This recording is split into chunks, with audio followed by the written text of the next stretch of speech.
Coming to you live from deep within a muddy radioactive wasteland, we are the survivors of the social justice zombie apocalypse, the few, the brave, the bitchy, once more wading into battle against the zombie herds with Rantzerker 61.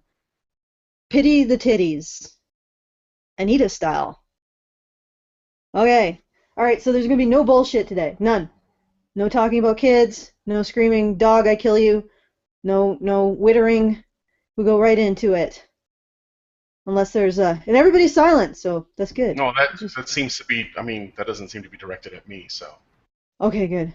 Well, You're not the dog we were talking about. Shut up, dog. No. I'm just brushing my teeth, so just like. Oh, for fuck's. Thank you, Karen. That was all your silliness. Let's go. That's your entire silliness quotient for the day. Your silliness quotient has increased from 6 ounces to 4 ounces. Apart from this bit about silliness quotients, that's also part of your silliness quotient. It's so meta. Oh my fucking god. Are we okay? That's it. All right, let's do this.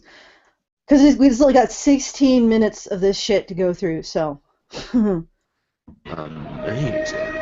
My god, look at that. Good night, nurse. Oh, that's definitely stimulating my economy. Is it just me? Is it just me? Or when the chick said, "Oh my god, look at that," it wasn't in an admiring way. It was like, "Oh my god, what a fucking slut." Yeah. I don't know. And you know what? I love this. These are freebies for Anita. Like, she can show this shit, and she can get the clicks that this shit will get. But she's like, you know, she doesn't have to take responsibility for it. She doesn't have to take responsibility for exploiting female sexuality for clicks. If you can really call it exploiting. I guess technically it is exploiting. I just want to say to everybody who would have been expecting an ad for this show, I started uploading the ad, which is just a few minutes long, like, I don't know, 2 hours ago, and it still has an hour and 50 minutes remaining. It's only 54%. Is your dog, like, sitting on your internet cable? I don't know. I don't know what's going on, but it's just like being really, all the packets are like you can see your dog and her ass is on the internet cable, and the packets are like swelling up the cable. I have no idea. The internet seems to be working fine, but the upload seems to be taking for fucking ever. I don't know. I uploaded it in some super high fucking quality res shit. Well, let's face it, we're all just phoning this in, so yeah. Even if the ad gets up after the show is done, I'm sure people will tell us about it in very piquant terms in the comments.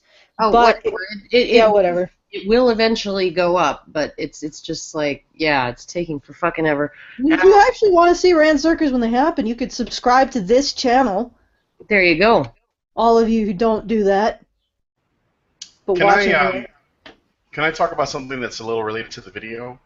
11 seconds in, and Anita starts off with a clip from a game called Blood Rain, which was an absolute turd on the PS2 that nobody played. Okay, I'm done. That's just pointing out that this first game is not really a good example of games that people actually like to make her point, because you would think if people are making games of different types, there are the ones that succeed and the ones that fail. Holy shit, my kitchen does sound like a gymnasium. Yeah, well, I apologize for the echo. It's just really tinny in here. It's not your fault. I'm the one that, owns it. Yeah. Well, the ones that fail tend to do so because they have, they're just bad games. Blood Rain is a bad game.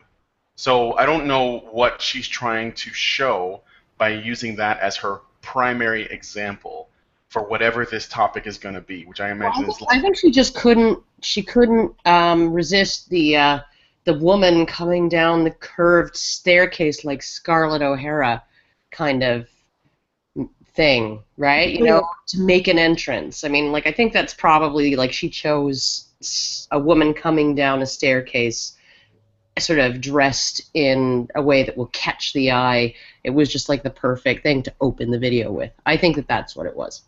Yeah. Just to say that that's a shit game is not to say is not to know true Scotsman. It's not to say I don't know about that and I'm not involved.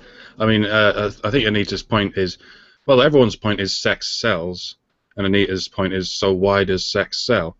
And in the case of that particular game, it doesn't sell. It's shit. How come we're not sharing to everybody? I'm not seeing the video actually on the big screen. Oh, wait a second. What the Did hell I is know? wrong with you? Okay, well let me deal with the technical issues. No, okay, all right.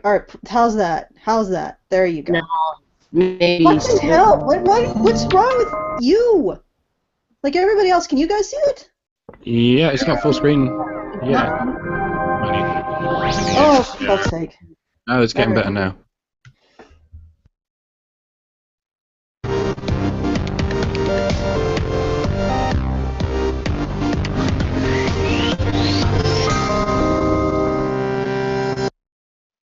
Lingerie is not armor. Depends. Depends is also not armor. It's No, it depends on what you're. adult diapers. Depends on what you're fighting. Yeah, I got the joke. But it depends on what you're fighting. Wasn't it a joke? Like, I don't know. Okay. Well, you know. Well, what's the male equivalent of lingerie? Armor. We went guess you're through this fucking several of Feminist Frequency episodes ago. The equivalent of women dressing up in lingerie to please men. The male equivalent of that is fucking dressing up in armor and killing other men to please women. Yeah, no, it's like literally it's sort of that Viking uniform of like sort of the bare chest and maybe some like really really awesome tattoos or something like that, right? Like that kind of the God of War thing, right? Like that. That's a male character I could fucking get behind, or Yeah. Well, or get also, in front of, or climb like a fire pole. you know what? To use a reference that will make everyone groan. All right. Hold and catch fire? Yes, of course. You can't climb him like a fire pole. He's not shaped like a fire pole. I'll just leave that hanging. I wasn't going to. What, can you guys Well, just? I bet his pole is shaped like a fire pole, and I'd climb. Okay, what? That's not where I was going with this. Can I just go where I'm going, and then you guys can jump on and? No. No. Jesus Christ. Anyway, all right. Shh. So no, there's a scene where he's destroying. And it's actually a scene that really upsets Jonathan because he's destroying a car. And I forget what the car's called because I'm not really into cars, but so he's taking a sledgehammer to a car, and he's like looking over at the main female to see if she's not well. He notices that she's watching. That's male lingerie. Taking a sledgehammer and destroying something. That's I think the way guys would do lingerie. Or potentially wearing armor and destroying something. Okay, let's move on. All right. In the late 90s, developer Rare wanted to replicate the success of their landmark 1997 shooter GoldenEye, but didn't want to make another James Bond game. Instead, they began work on a science fiction spy thriller called Perfect Dark. For the game's star, they wanted to create a striking new type of special agent who wouldn't just live in James Bond's shadow. So they drew inspiration from figures. This is just unnecessary. Hold on. Can I say something to it? Yes, Okay, you so- can. But I'm gonna go and get you out of that kitchen. No, I think it'll be okay. It's not that bad. You guys in the chat, We I can don't sound too. hear you. You just sound awful. You sound like you're like talking into a tin can. Oh. Perfect Dark is a really good example of when you want to see more females in games, you come up with a new idea and you present it. And if it's good, people will buy it. Perfect Dark was as popular as GoldenEye, and in many ways, it was a better game. Anyway, that's all I wanted to say. All right. What I want to say is I think you should just go into the bedroom, not the kitchen, and try there. But All right, let's I'll continue. move. Figures ranging from Joan of Arc to the X-Files' Dana Scully. Her name was Joanna Dark. A few years earlier, Eidos Interactive's Lara Croft had rapidly become one of the most famous and recognizable game characters of all time, so it was reasonable to think that an action game with a female protagonist could be a smash hit. Alas, Joanna Dark never quite reached the levels of fame occupied by Lara Croft. All right, so we've lost our trivia guy until he's moved, but So what? It never reached the same... See, that's what I'm talking about. I knew she was going to go there. That's bullshit.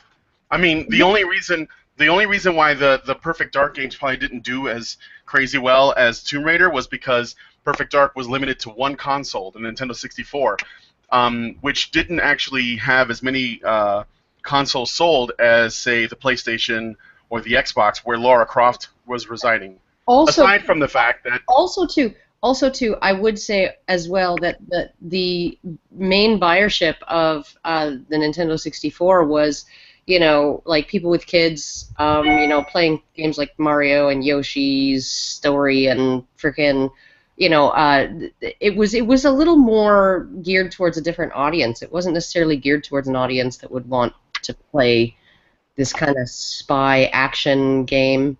The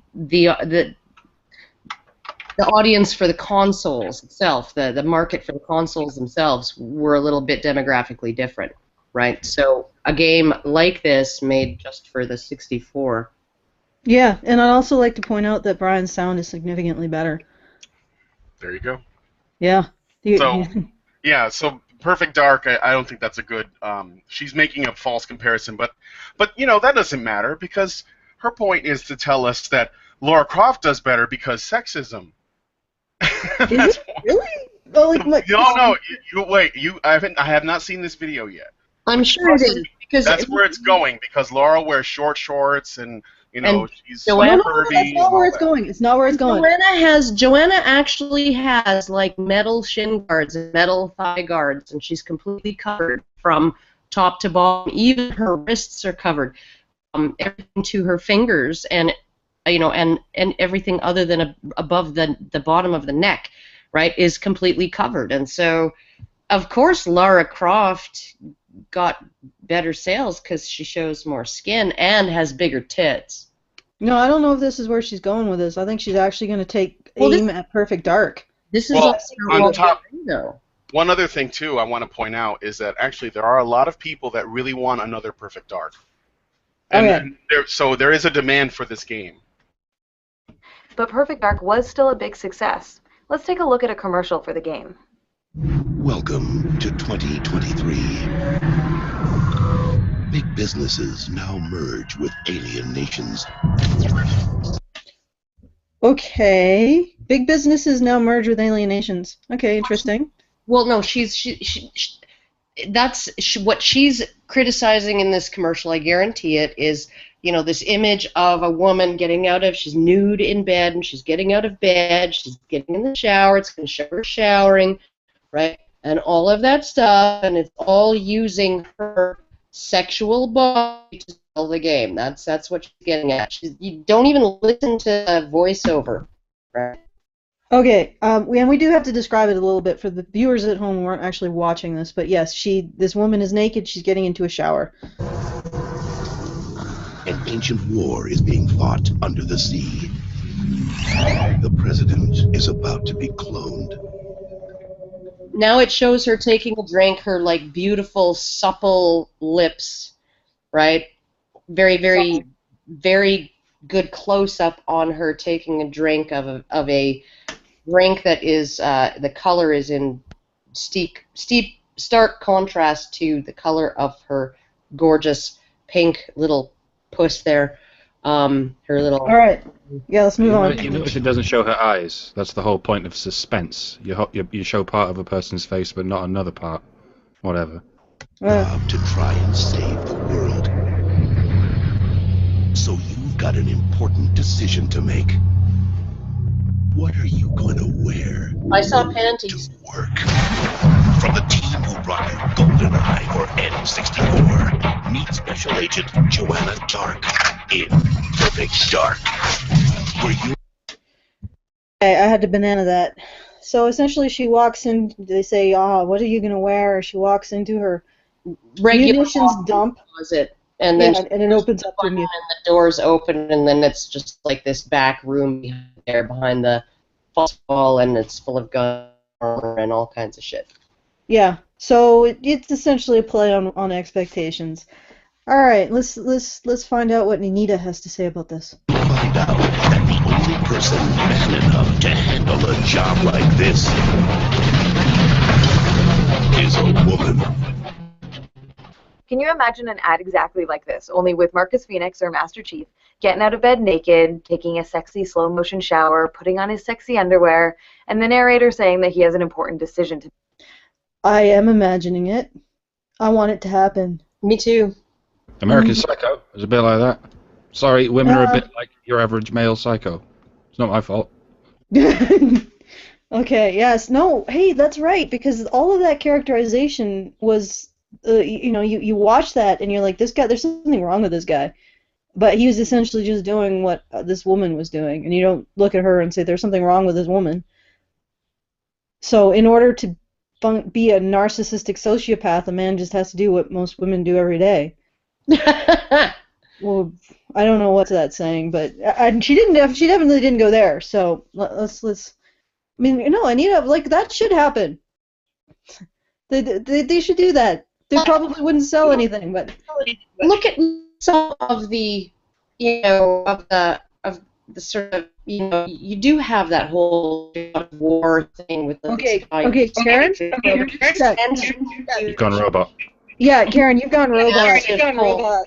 All right, let's just. Karen, you need to sort your shit out there, woman. All right, fuck you. Oh, no, that's fine. Did that work? Okay, all right. Am I still robot? Yes, and you're echoing like shit too. No, you've got less robot now, but there is echo.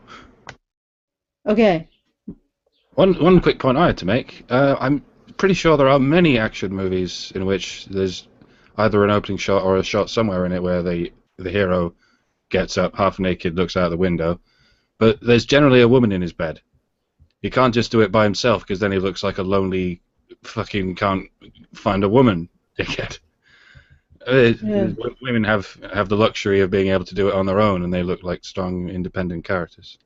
But man, he's a woman. All right. Meg, what is he gonna wear to work?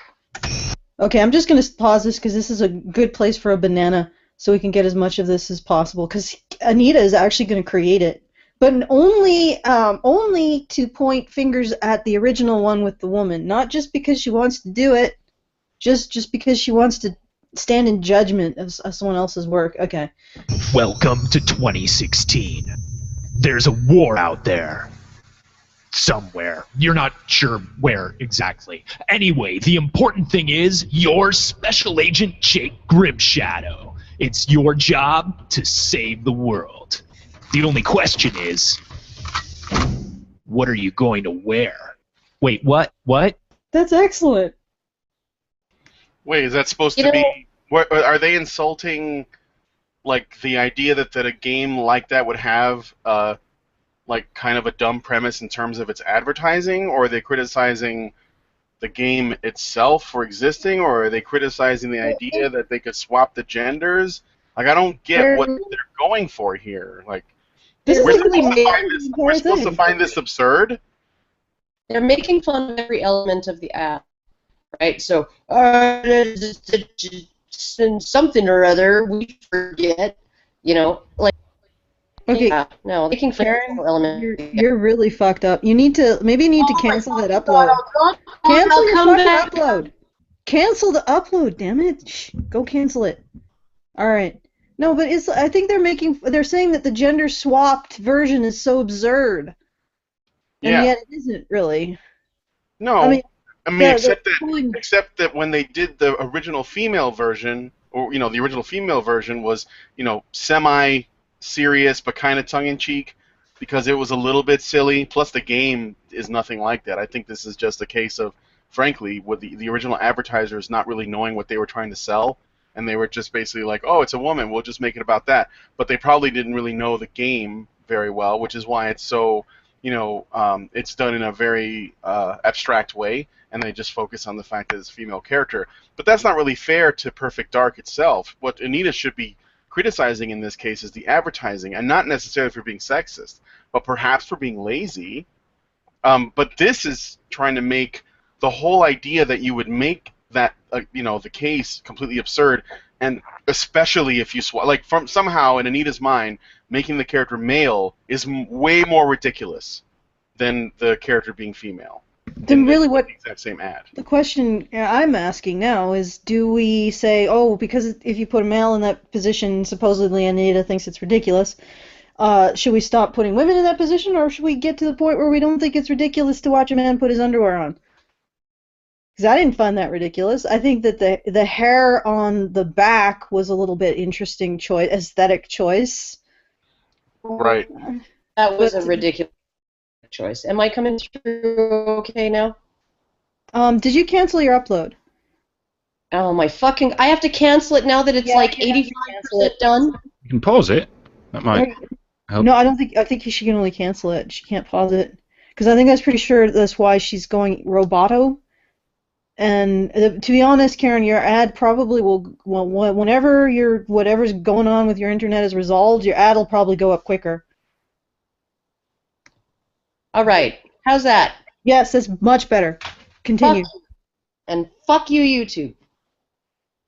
All right, the hair is ridiculous, okay? The hair on the back, ridiculous. It's there to make him look unattractive. He's drawn as if, like, he's not drawn as an attractive man. Even as a muscular man, he's drawn as if he's short, stocky. He's essentially a muscular George Costanza here, right? And I'm sorry, there's no grace in him, you know, like the way he was sitting in bed, right? All of that. There's no sensuality to it, no grace, no nothing. You can make a man look sexy going through his morning routine, right? You can look at him. He just looks like he's, you know. That seems not bad. He had like hairy shoulders and everything. You know. Yeah, but that's not too bad. I mean, yeah, it's not drawn to be aesthetically really titillating. You could have Jimon Hunsu, right, from Blood Diamond and Gladiator and all those movies. You could have him come in here and do this, or Jason Statham, and it would be fucking hot. Be fucking hot. Holy shit. Here's the punchline, because this is the fun one. During those scenes, he was actually, he looked taller, he looked more groomed. Now he just looks like a freaking, I don't know, like you said, a muscular George Costanza. He's a George fucking Costanza with. But that's the punchline. Like, they're turning this guy into a joke. Go ahead, Brian. Oh, do you mean relationship George or independent George? No, God. I mean the George that drives women to lesbianism, and then Kramer brings them back. Yeah. No, the thing I was going to add is that to speak to what you're talking about, they're trying to essentially make there are probably women that are into this kind of guy, but they're trying to go against what we would consider conventionally attractive for men. If they wanted to be more, parallel, they might have used a character that is more like Dante from Devil May Cry, which actually has been naked, and they have sexualized him as a man. They would have used the lead actor of what's his name? Fuck, I can't remember his name. The lead actor for the series Vikings. They would have used him.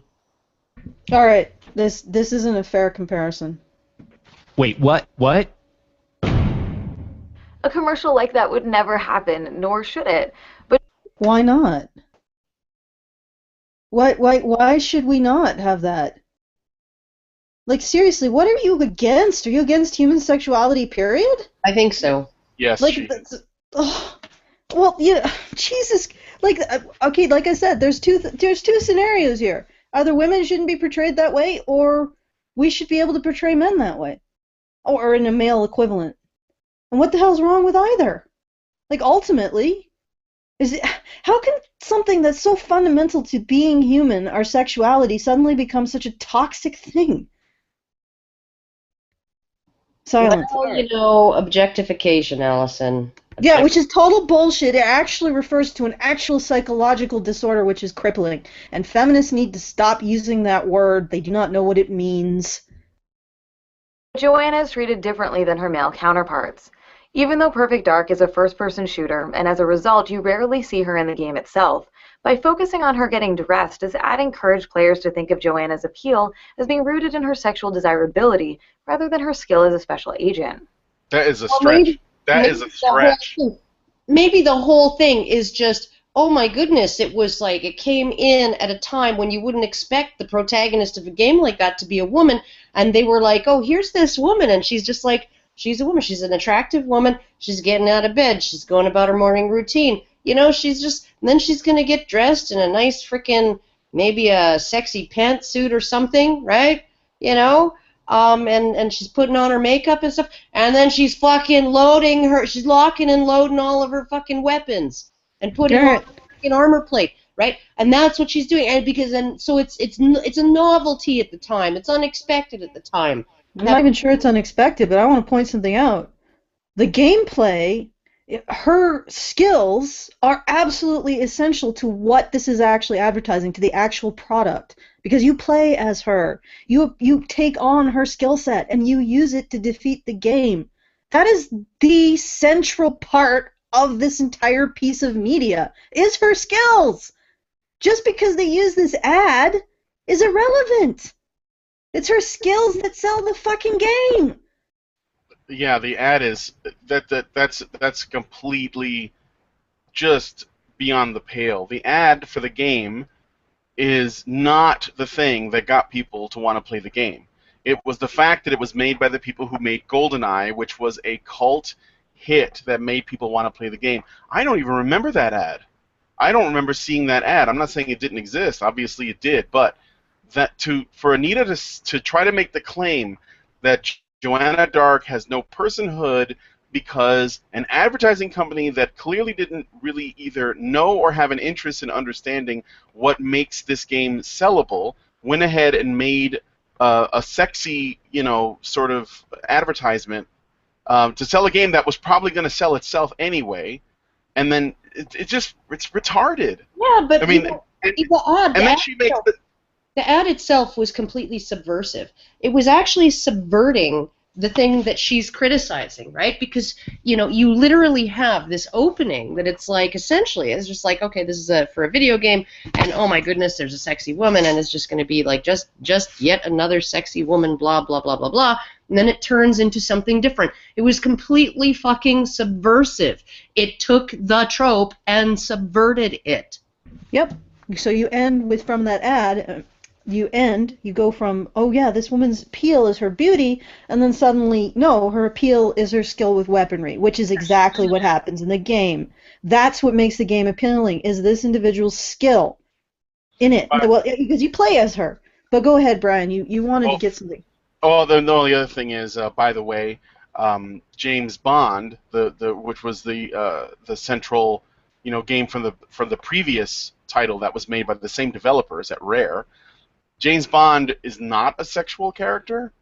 I mean, this is not, like, she says something about him. Obviously, he's even more sexual, if anything, because Joanna Dark does no sexual stuff in the game. It's all her doing missions and killing people fully dressed. Like, this should be a character that Anita loves, and yet she still finds a new way to hate it. Yeah, because of the commercial. Another point, around the time when they were making GoldenEye, it would have been very difficult to make James Bond sexy, because back then sort of it was still very blocky, the characters. But you couldn't have made a GoldenEye character sexy. I mean, even the Bond girl was still too blocky because they were still in that nasty place in the uncanny valley. Even if they were to do a jazzed up sort of version for the advert, it would be bloody expensive to do anything that looks vaguely sexy. But by the time Perfect Dark came out, they were able to. They finally got through the bad bit of the uncanny valley where they could do a vaguely sexual looking CGI character. So I thought, hey, what if we do this? And it also stands to reason that they'll figure out how to do a sexy female before a sexy male, because women wear makeup and shave their body, and men are the thing that makes men sexy tends to be the sort of natural skin tones and the hair on their body, which happens to be harder to render or harder to design in the first place. You make a realistically hairy looking man in a sexy way with just the block sort of polygons. It's tricky on a practical level. It's inevitable that they figured out sexy women before sexy men, and at some point they went, hey, we've got an idea for an advert for Perfect Dark. We can finally do a sexy woman. Let's try this out. Maybe in 2 years we can do a sexy man.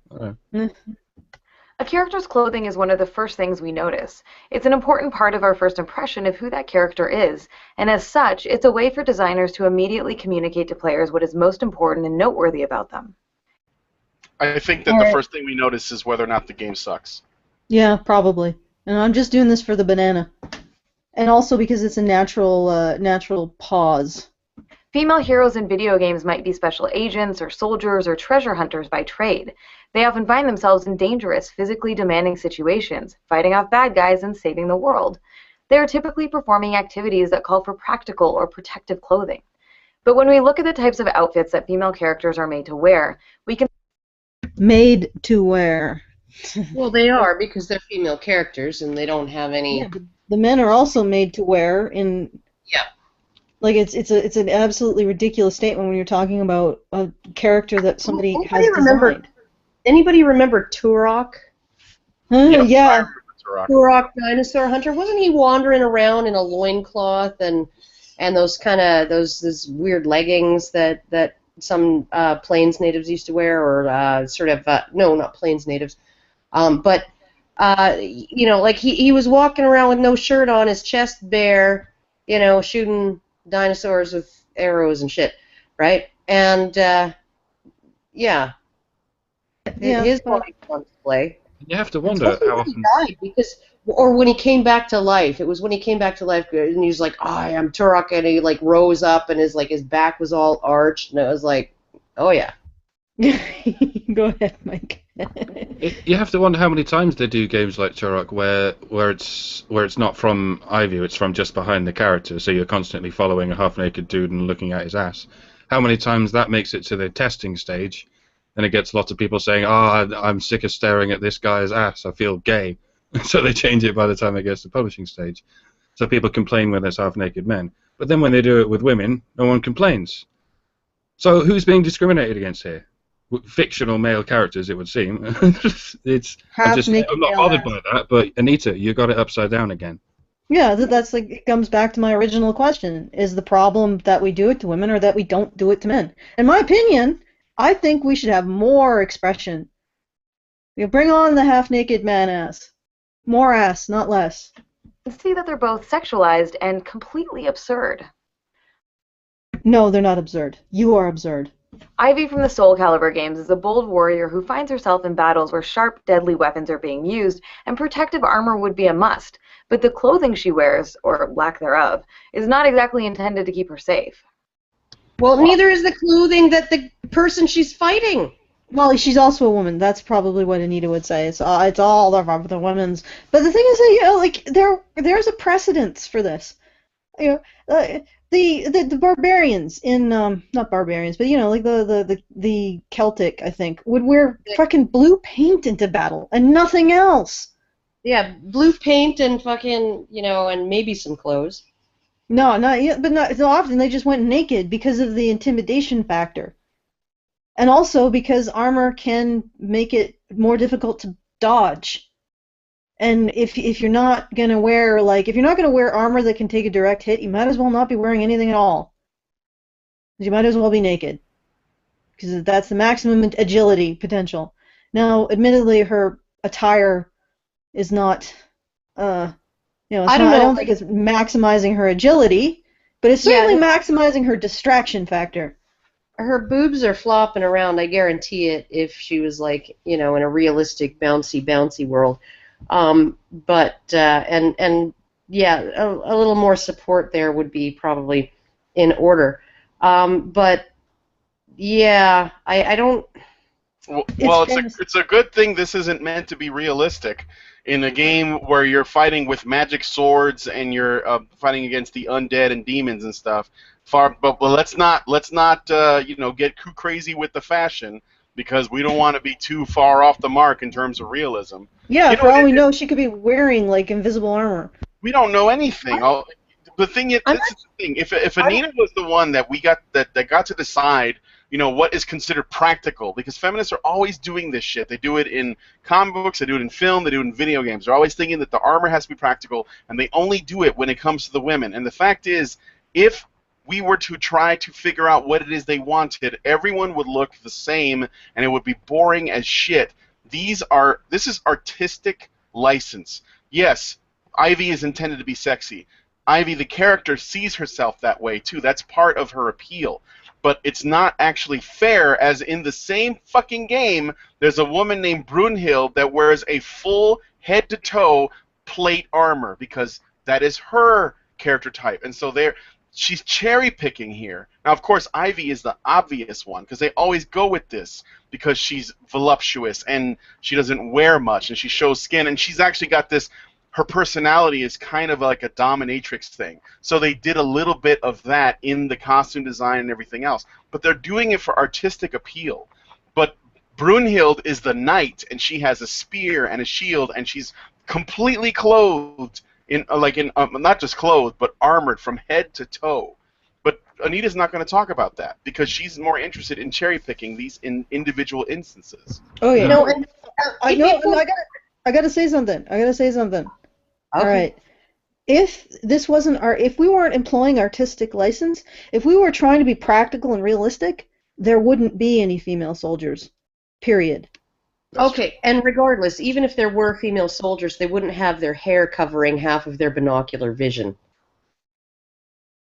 On top of that, by the way, there's something else. In Soulcalibur, you're fighting with... It's not meant to be realistic, because you're hitting each other with swords, and it basically they might as well be made out of foam, because you have to hit somebody like 20 times before they become knocked out. So this isn't intended to be real. It's supposed to be fun. That's all. Yeah. Well, fun is anathema. To make an analogy, a surprise one, the other day, Grade A Under 8 was complaining about runway fashion, and unfortunately, I'm going to, for the sake of consistency, I'm going to have to come down on him for the same reasons we're talking about here. It's high fashion, mate. It's artistic expression. It's runway fashion isn't supposed to be what you wear when you go to the shops or something. It's supposed to be as bizarre as possible, because it's this fantasy world where the medium is clothing. So you do weird things with it, and people pay as much as they're willing to for the weird things. And it's the same here, except there's no actual human beings attached to it, so you can go even crazier if you like. Yeah, and occasionally you might see one of those hipsters walking down the high street with $1,000 fucking piece of silk hanging from his left eye, and you might think, you're a fucking idiot, dude. You're a moron. You paid fucking a year of my salary for a handkerchief. But they're in a fantasy world. They're paying what they feel like to live in that fantasy world, and it's the same shit as this. Yeah. Cammy from the Street Fighter series is a British Special Forces operative whose thong leotard does a better job of calling attention to her butt than of offering any kind of protection. Yeah, okay, but she's doing hand-to-hand combat. Like, okay, so boxers in the ring, do they wear body armor? Do MMA fighters wear body armor? Right? No. They're half naked too. Yeah, Like, I mean, in the same game, there's a guy who wrestles that's got nothing on but a pair of shorts and some Speedos. Nobody has a problem with this. In Soulcalibur, there's a guy who's basically a gimp that has like a giant codpiece, and he basically like rolls around on his back and shit, and he's deaf, blind, and dumb, is Voldo. This isn't intended to be realistic. It's just intended to be fun, and a lot of times these Japanese developers, their interest is in trying to come up with crazy new character designs, especially in fighting games where the character design is sort of like it's the central it's the central core and most important and influential thing about the fighting game is how cool are the characters, what are their outfits like. Again, Yeah. Cammy is a case of cherry picking. Yeah. It's all there is in a game like Mortal Kombat is how different you look from the next guy, right? Because you're like it's not like in Overwatch, right? well, I mean, maybe it is you all have special powers or whatever, but like the character design itself is like, you know, like I want to play this character because I just like the look of this particular character, right? So it's like these are simple games, a lot of them, right? And what you mean is that you just got two characters against a background that's fairly static. Like the appeal is going to be in how different you can make these characters, and that's you got crazy costumes when that happens. Well, so it's the reason why before the big MMA match you have like that you know, the press conference where the two contenders shit talk each other, right? Or whatever, right? Like that give it more interest. Yeah, that's the showmanship, because the fight itself is just a fight. Yeah. Sherwood from Resident Evil Revelations is a member of the Bioterrorism Security Assessment Alliance and regularly faces deadly infected mutants in combat, but her outfits appear to be designed for... yeah, I don't even know. Wait, who is that?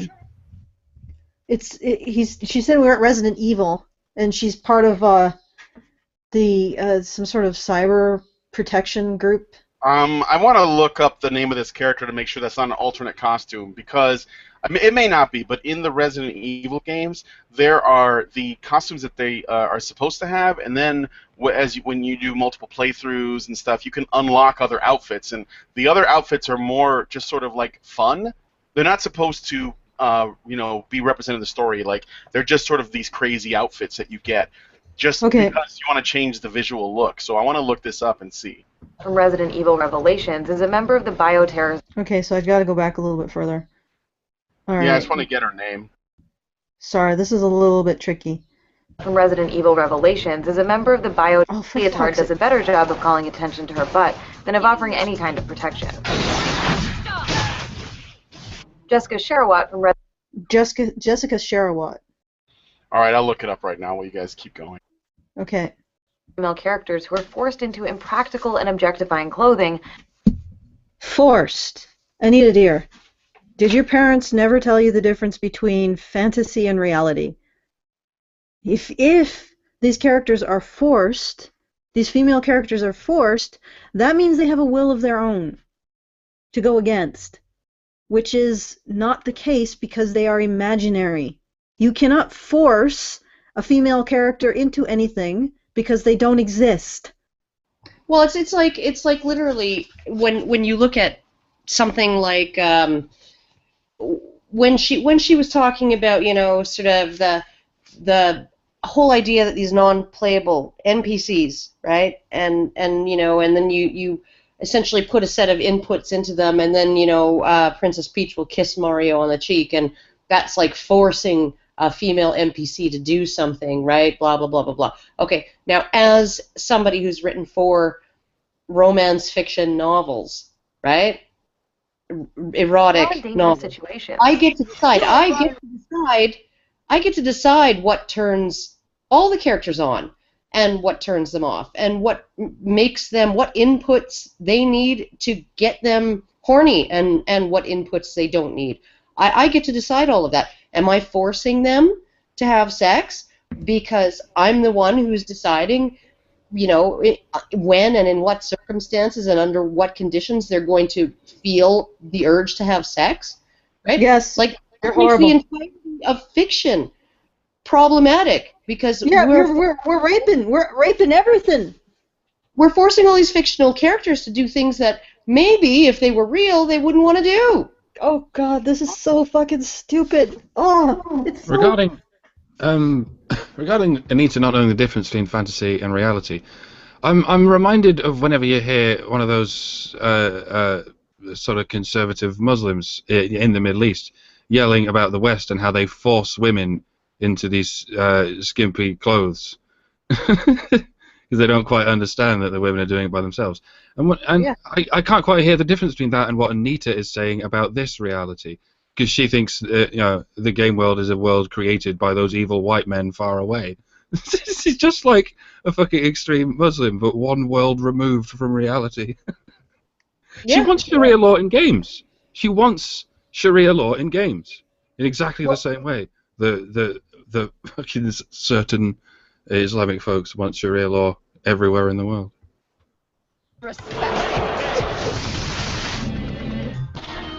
You're a fool to come back here.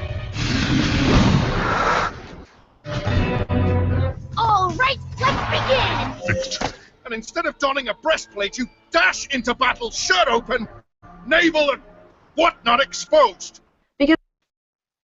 Ooh, okay, so essentially what we just witnessed was a montage of titties. Yeah, but we also just witnessed somebody berating the female character the way Anita is berating these female characters, right? Yeah, I guess we need to get behind that.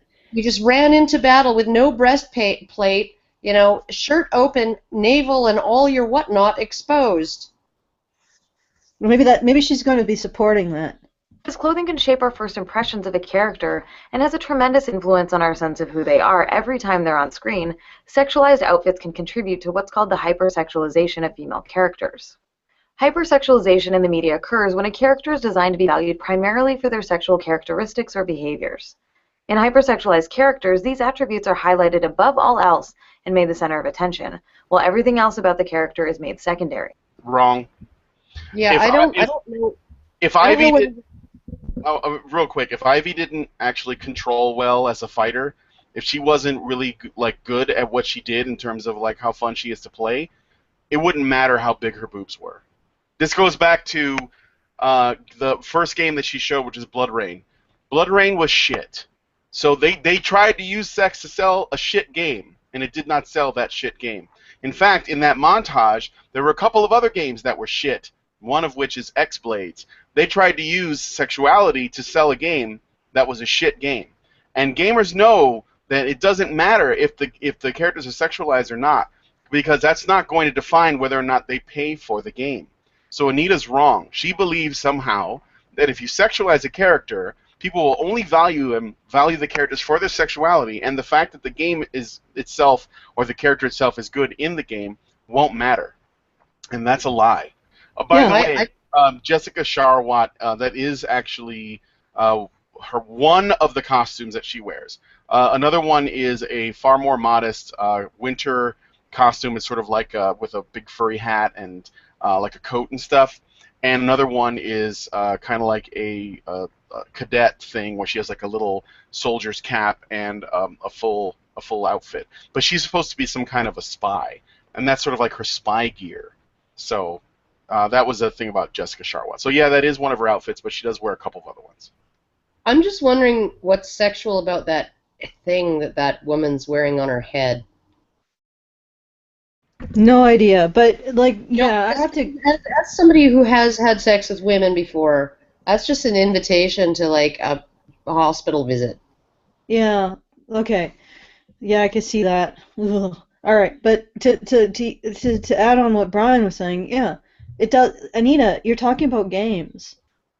The main draw of a game character is their skills in the world that they inhabit, period. The sexuality is incidental, and it will always be incidental to that. You are talking about the one medium that the female characters in it are prized primarily for what they can do, not what they look like.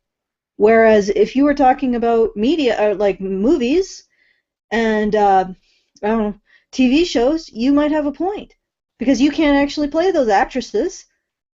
So my primary value is usually either their looks or their ability to drive the plot by being damsels or motivate the male protagonist through emotional and moral judgment, that kind of shit.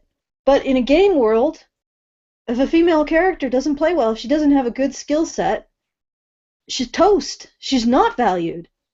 No matter how sexy she is.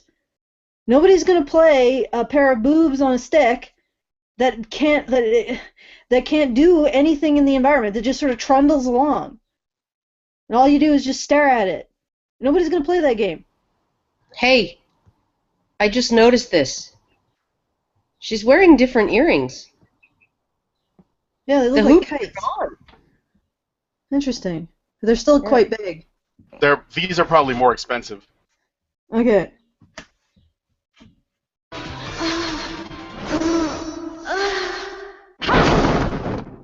Games and other media often work to frame this sexualization as a positive thing for women. They blur the distinction between female sexualization and female power, and as a result, sexualized female characters are sometimes celebrated for being perceived as owning their sexuality in a way that's empowering. Because according to Anita, sexuality is power for women, especially women like Bayonetta, who, by the way, was designed by a woman. Yeah, but it's like, so women can't own their sexuality. So what level of sexualization would a woman be able to own their sexuality? Like burqa level, Anita? In which case, you're really slutting it up there. And I'm only saying that facetiously. I'm not actually advancing the idea that Anita is slutting it up. I'm just saying. Anita wants all female characters to look like the new fucking Vampirella, which is like shit. I mean, is there a level where feminists would actually agree that a woman can own her sexuality, or is it all objectification and self-sexualization, whatever other shit? It's when they say so. It's when feminists say a woman is owning her sexuality. Fuck. Is when women own her sexuality. I.e., don't own it. They do. Fuck you. But it isn't actually empowering, because the sexuality these characters exude is manufactured for and presented as existing for the presumed straight male player. Oh my god. Ignoring lesbians play video games, Anita. That's for shame. For shame. Very, very, very heterosexist and transphobic there. Bayonetta is a quintessential example of such a character. When the camera caresses her body as it does in the opening scene of Bayonetta 2, establishing the player's relationship with the character, she's frozen in time, the passive object of the male gaze. The camera is putting her and Jean on display for the player, breaking them down into what the game is communicating is most important about them, their sexualized parts. Hold on. Bullshit. Hold on. Anita, Bayonetta she was not in frozen time because the male gaze demanded it so. Men did not make that happen. Bayonetta was frozen in time because she is a Umbra witch, and the Umbra witches can actually slow down time or stop it completely. That's actually Bayonetta's power, aside from the fact that the Bayonetta character was made to be a very over-the-top, tongue firmly in cheek, sexualized female character as a counterpart to Platinum Games' Devil May Cry. Well, it wasn't called Platinum Games, didn't develop it, but they were working with Capcom when they made Devil May Cry, and Dante was like essentially a sexualized male character. Bayonetta is basically a parody of Dante, taken to 11 and hypersexualized, but designed by a woman, and it's all meant to be funny. And we know this about Bayonetta after the first Bayonetta. So when people boot up Bayonetta 2, they're going to be reminded of at least in terms of, you know, what is funny about her. And what's funny about her is how they throw so much of her sexuality at the people who are viewing that it actually can make people somewhat uncomfortable enough to laugh at it. You know, like when you know what I'm talking about? It's not that it's bad or wrong, but it's sort of like, holy shit, they got away with that. That's funny to me. You know? That's what they're doing. They're trying to push the envelope. They're walking the line, as it were, to make people uncomfortable enough to chuckle or laugh at it. This is not because it's sexist. In fact, Bayonetta does this in the game. If we're going to, like, you know, get away from the gameplay aspect, we're going to look at it through the lens that Anita does, where these women are, in these fictional women are actual people that are having their agency either taken from them or given to them. Bayonetta has all of it in this instance. She is in complete control not only of what people see, but how they see it, and of other people's interaction with her in that moment. So Anita's got it backwards.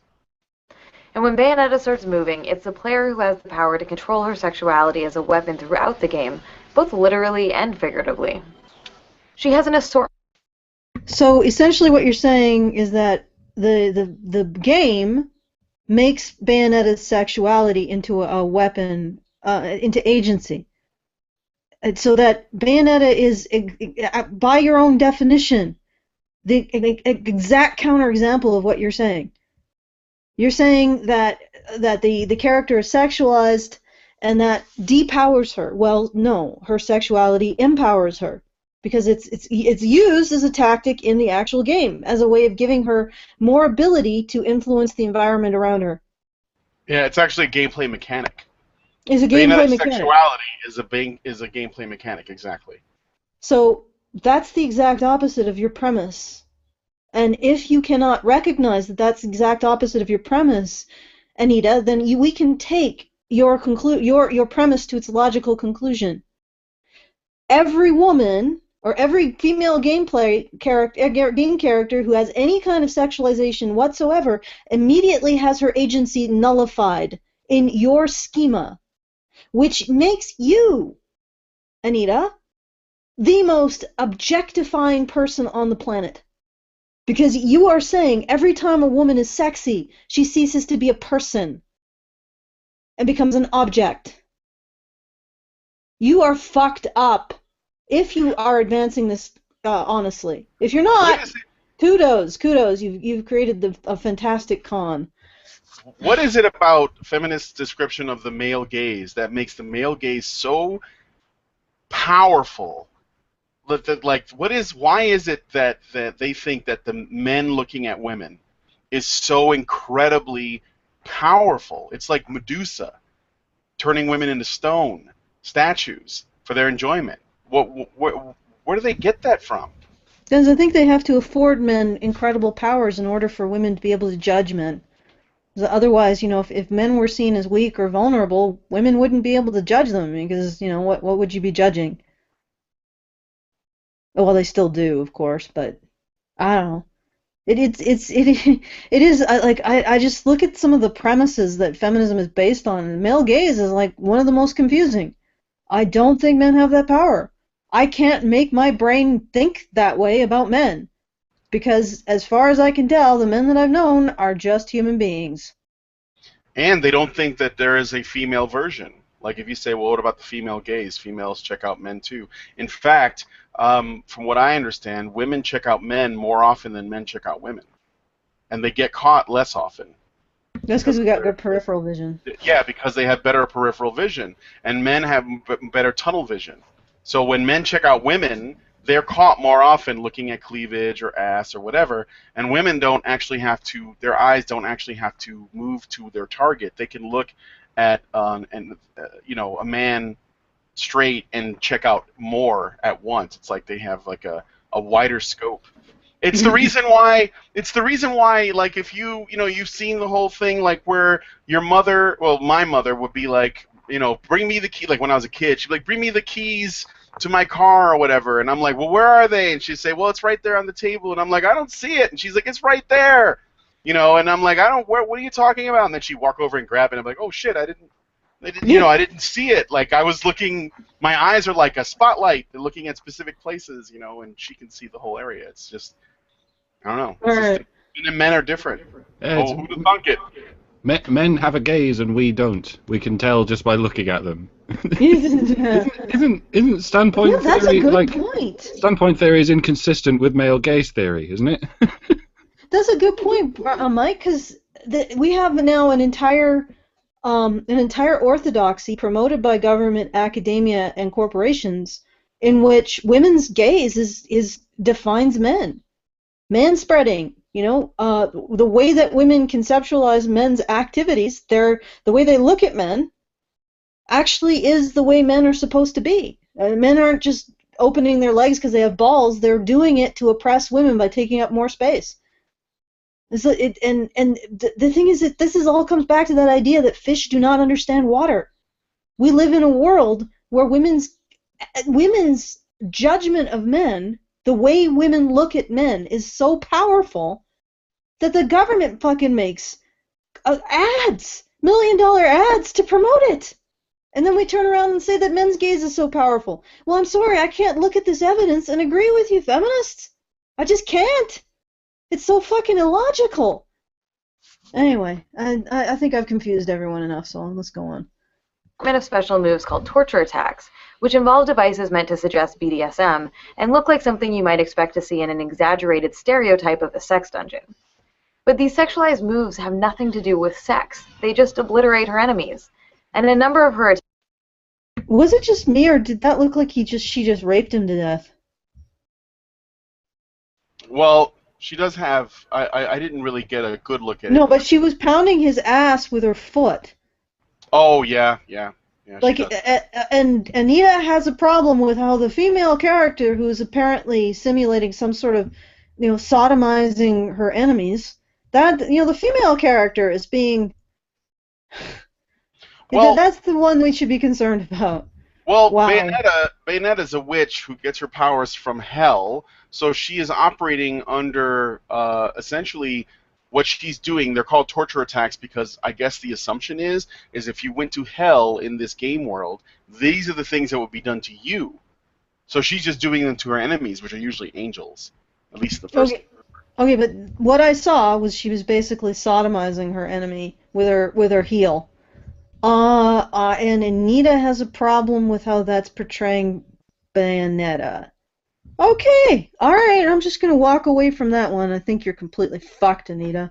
Attacks literally leave her naked, because you see she's attacking the enemies with her hair, and her hair is also her clothing. So when she's using her hair to attack her enemies, it can't be covering her body, and... Well, that's absolutely right.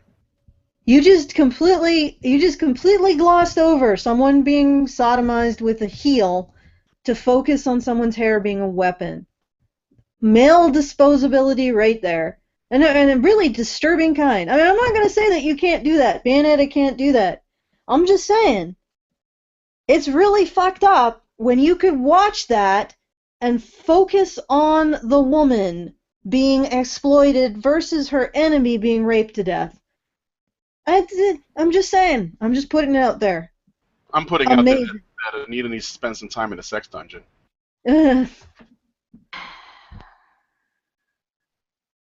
What are you nodding? What are you nodding for? Why are you nodding sagely? Nothing you've said is sage. In these ways, the game deliberately links Bayonetta's sexuality to power, selling a version of sexual objectification that we're all supposed to feel good about and find empowering. Every aspect of Bayonetta's existence... I actually don't find the sodomy good. I don't feel good about that, but... I mean, I guess it's really black humor. I want to know Anita's opinion on Gone Girl. Is she going to say, why did she have to be almost naked in that famous scene where she cut the guy's throat? Yeah, because obviously the nudity of the killer is the real problem. He's Patrick Bateman. It's his alleged reign of sociopathy. That's not the problem. The problem is that he's naked in a lot of the movie, because that's objectifying. You're right. This doesn't even. Don't nod sagely. You have no sageness to you.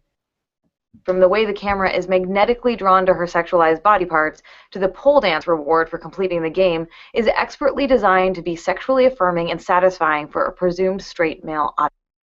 Being sodomized to death with someone's heel is sexually affirming for the straight male audience.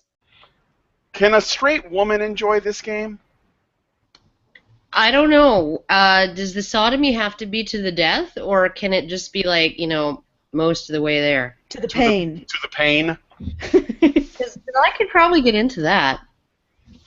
Well, but you're not straight, so you can't be asked. Well, none of us really could be asked that question. I'm still stuck on the sodomy. And the fact that she just presented that and she just never ever remarked on it. I'm actually astounded that straight guys. Well, I guess I don't know. Like, how do you watch that and you're like, yeah, okay, she's sodomizing a guy to death. That's okay. I'm okay with that.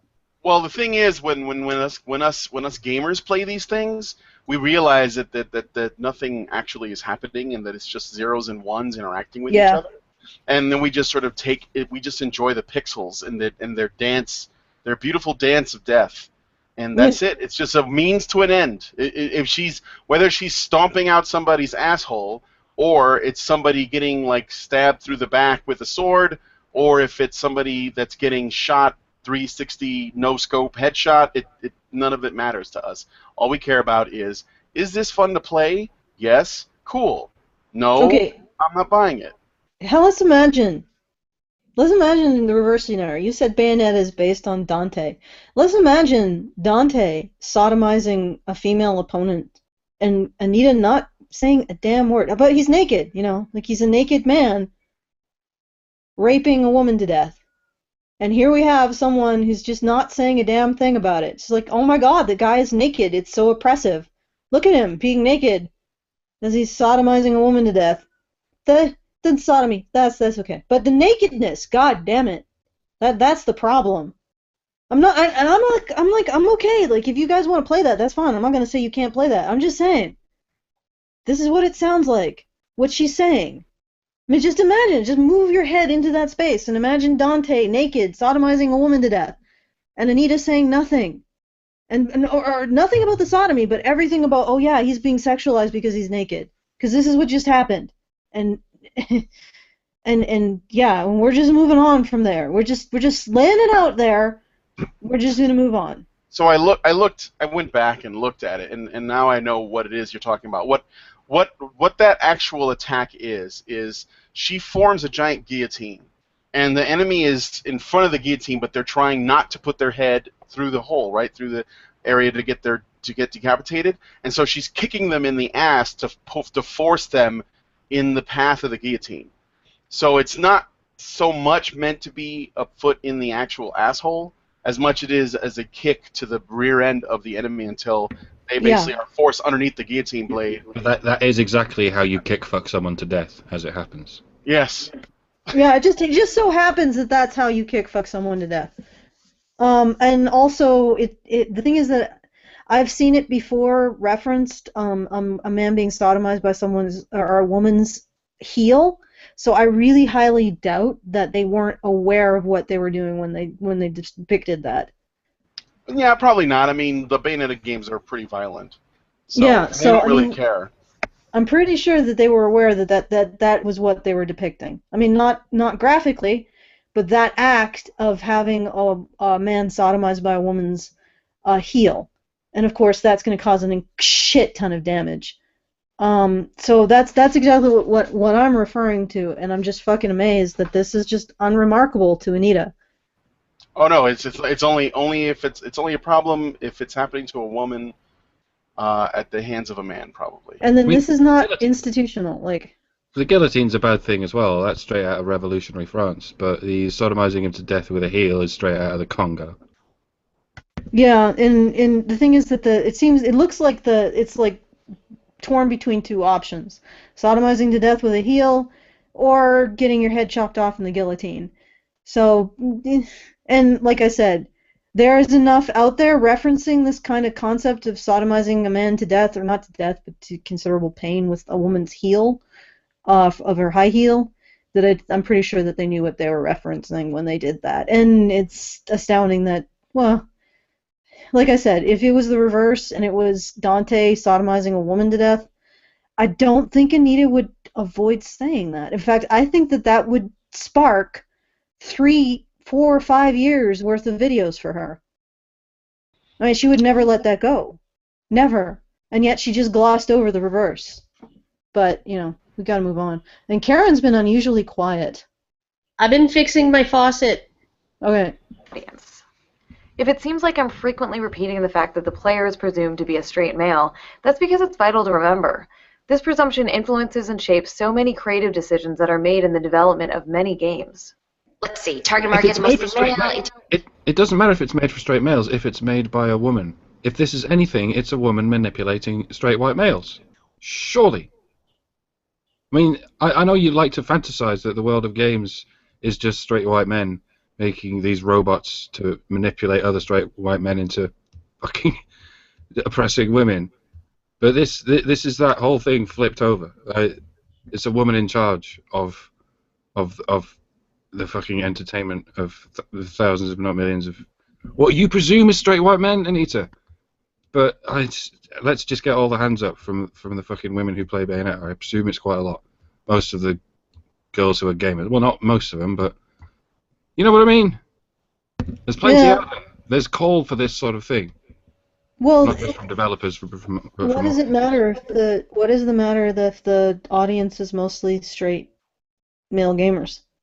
Well, okay, and here's the thing too, right? What woman wants to play a video game in which the character she plays is Andrea Dworkin's uglier sister? None. They don't even want None. to play orcs if they're No. ugly. Yeah. So it's men will play ugly female orcs as long as the gameplay mechanics is good. Not women. To 24 years old. Interests, senseless violence, high-tech weaponry, pain, humiliation. Hey, maybe this will do the trick. By the way, What? Whacked, that game, Whacked, that she just showed, it was on the original Xbox, came out in 2002, and it was shit. Nobody played it. Okay, well here's the thing. I don't think the average male is particularly. I mean, BDSM is considered a fetish for a reason, because it's not the average interest. So why is she saying that the average interest is BDSM? Fuck, whatever. Of course, characters like Bayonetta are a fictional fantasy, but in reality, we exist in a culture where women are often valued primarily for their sexual desirability to men. So while characters like these are incredibly powerful in a physical sense, able to slay entire armies and bring down gods, there's nothing empowering about the fact that they are sexually objectified.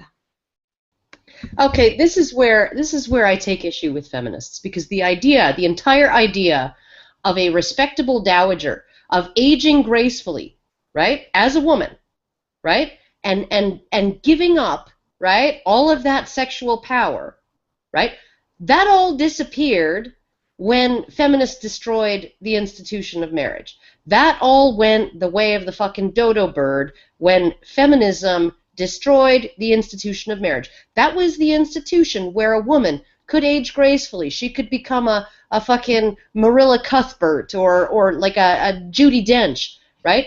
And just be her own age and not try and look young and not try and stay sexy, not try and pretend, as Bill Burr said, stop trying to pretend you're 50 and still fuckable, right?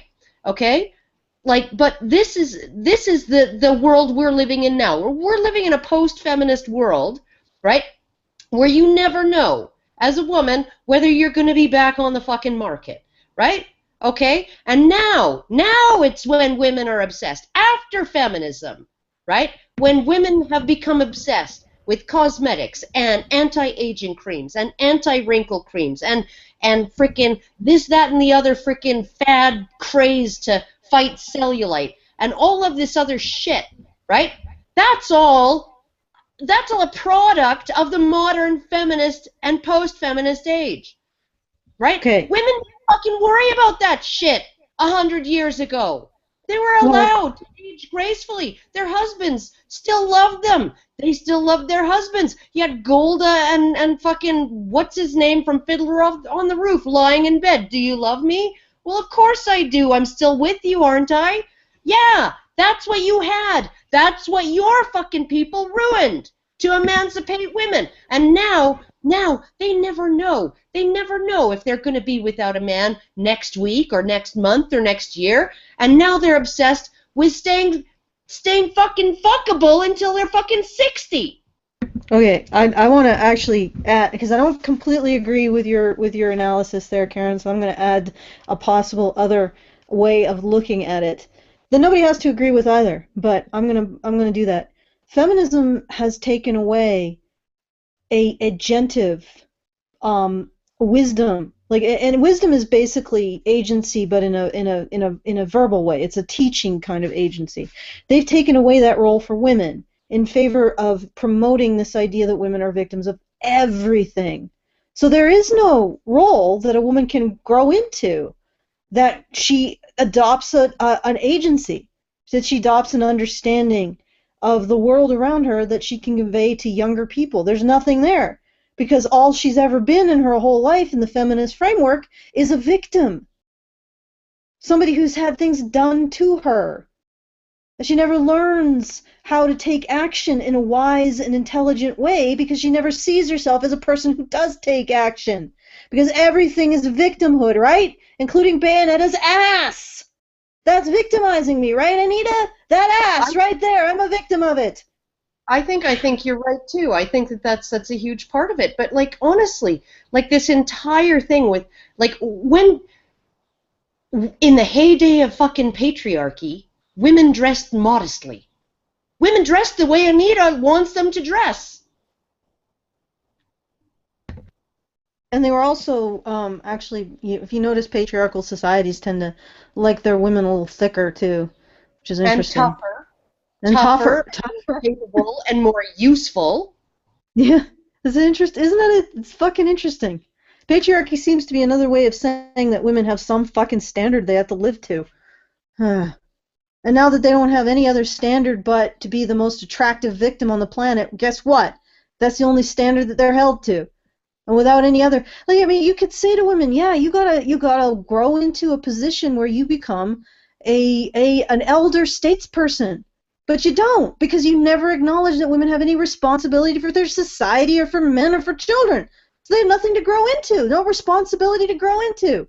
So they become victims of Bayonetta's fucking ass. Or to gain wisdom, or to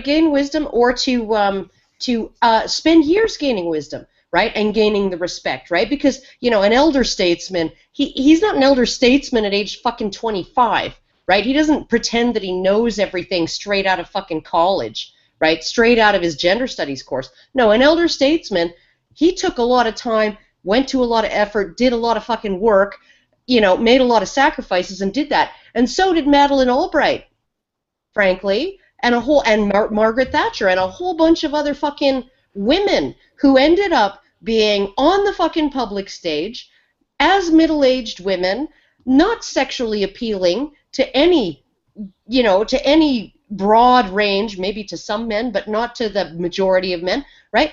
And yet deeply respected, but they, you know, somehow they couldn't do it while, I don't know, being 18 and looking super fuckable. They could not achieve those things.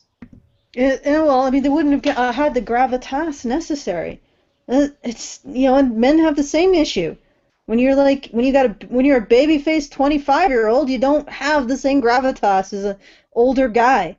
And women are, you know, it's the same. And if women had those expectations of responsibility to men and children in society, they could grow into that elder role, but they don't.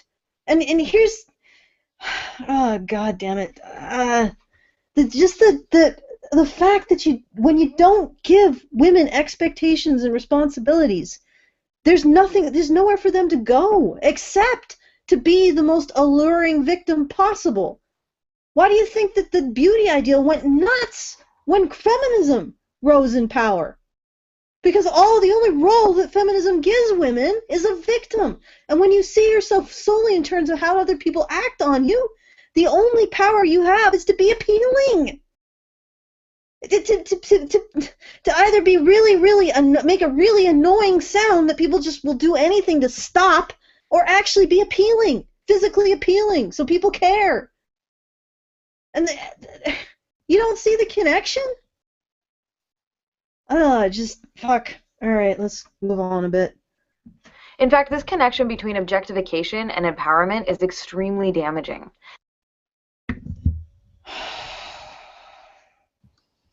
Yeah, I know. It's like nobody ever looked at Georges St. Pierre and thought, fuck, that guy is powerful. Fuck, that guy is sexy. He can be both at once. No, but that doesn't happen for women. Women can't be powerful and sexy. Feminists tell us that. Whenever a woman is sexy, she's solely a sex object. Or feminists tell us everybody else does that, except it seems more like feminists are the ones who do that. This is a great dirt face. How is a woman supposed to look powerful without looking sexy? Presumably she would have to look like a man. You know, it's much the same with a man. The more powerful a man looks, the more sexy he looks, unless you go over the top with the, you know what I mean. But it's the same thing. If a woman looks sort of small and dowdy and dressed in a garbage bag, then she doesn't look powerful. You actually got a good point. Then you know, these powerful and sexy are not just different kinds of each other. They go hand in hand.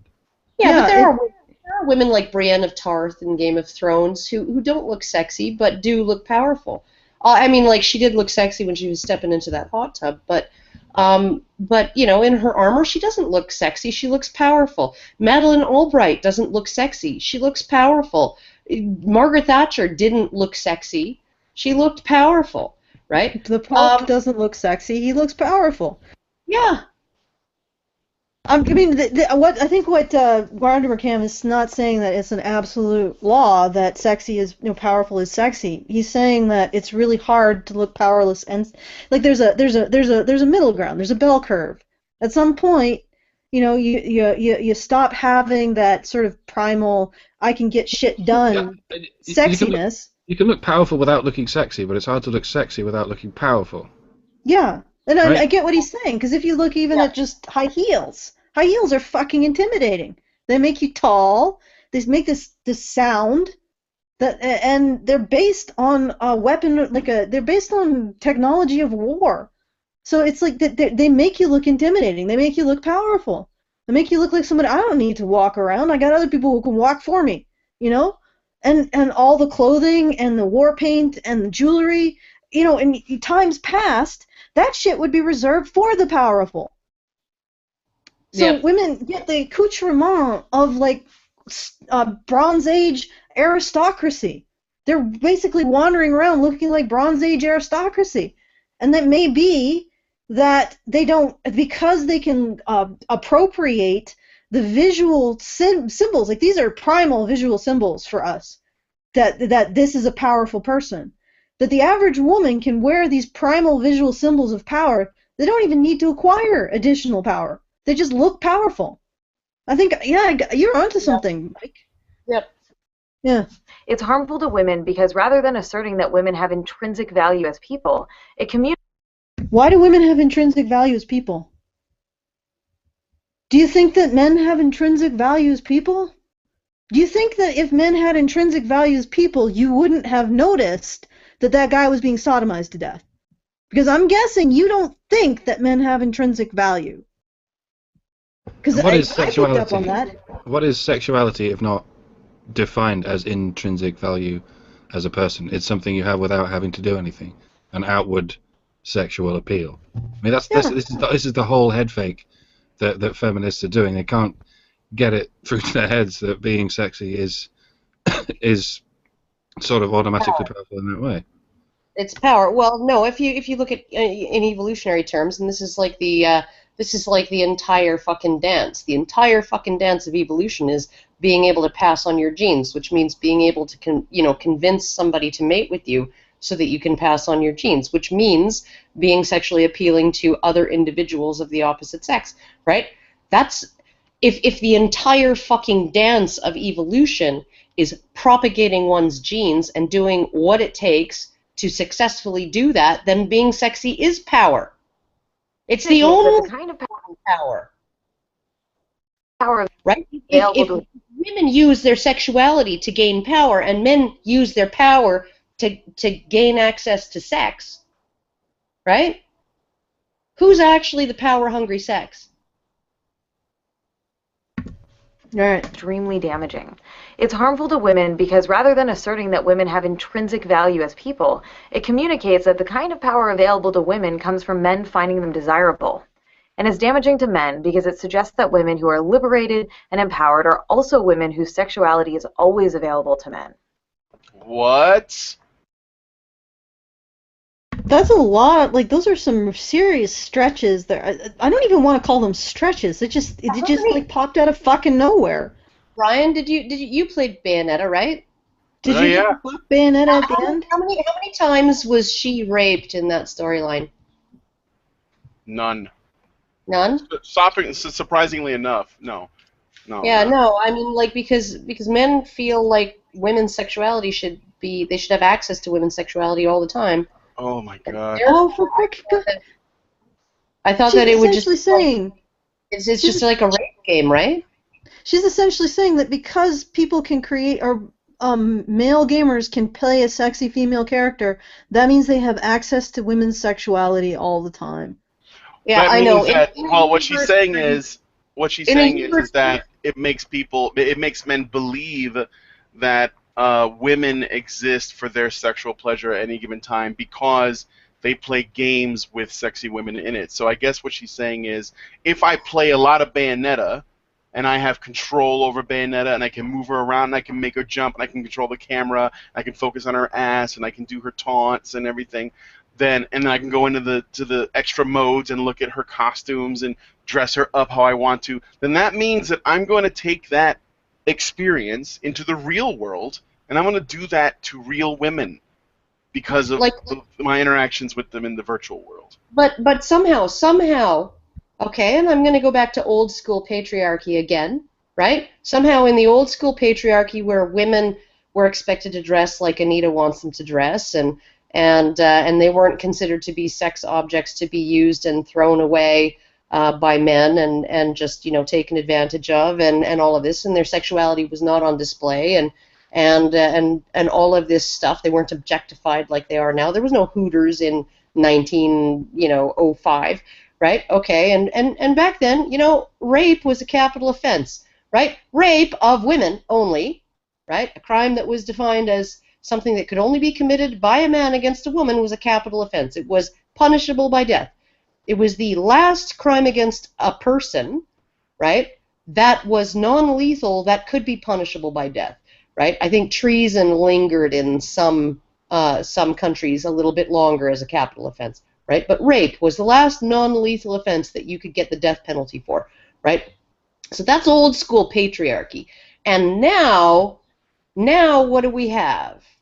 What do we have? We have her saying that men are more entitled to women's bodies than ever. Well, this is the post-feminist age. This is after, decades, a century of feminist advocacy and feminist changes to the social order, right? And somehow, even now, rape of women is the only consistent form of sexual assault that ever gets punished, right? That gets consistently punished under the law.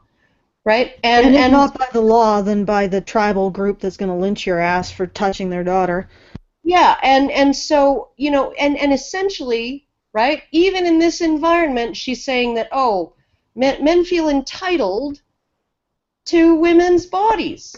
It's just, but the thing is that they're not. Even in these games, all of the fucking shit that men have to go through, they're not getting their bodies, women's bodies. They're getting their consent, Anita. Often these female characters that you are calling rewards are eager participants in the sex acts. And unless you think that somehow the women's sexuality is a reward, then the women in question are actually making out like bandits. Not only do they get the benefit of the men's actions, they also get the benefit of the men's sexuality. They're the ones who are winning. Like winning, tiger blood, winning. But no. Because you know why? Because, Anita, you are the one who thinks that women's sexuality is a reward and men's sexuality is some sort of deficit. And here's the other thing. If you conceive of women's sexuality as a reward, that has nothing to do with encouraging the rape of women. Because it's a reward for what? For appealing to the woman, either through your actions or whatever, your status. That's her consent that you're winning. But you know what it does do? This idea that women's sexuality is a reward? It justifies the rape of men by women. Because women who engage in that will think, well, I'm just giving him a bonus. Fucking him while he sleeps. And if he doesn't want it, no harm done. Right? I mean, you give somebody a chocolate cover, a chocolate muffin or a chocolate cupcake.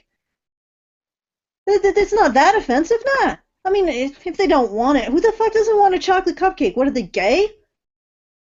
They're obviously not a real man if they don't want it. Like, this entire framework justifies women raping men, the reward, but it doesn't justify the reverse. If anything, it prevents the reverse, because the expectation is that women's sexuality, women's consent is something that you earn. Okay. When we conflate the sexualization of women with power for women, we internalize this harmful myth and begin to think sexualization is the only way to achieve gender equality. What the fuck? What just came out of her mouth? I can't even parse it. Non sequitur. Just ignore it. It's a non sequitur. It means nothing. I'm just gonna keep going. But the truth is that sexualization doesn't actually bring us any closer to equality.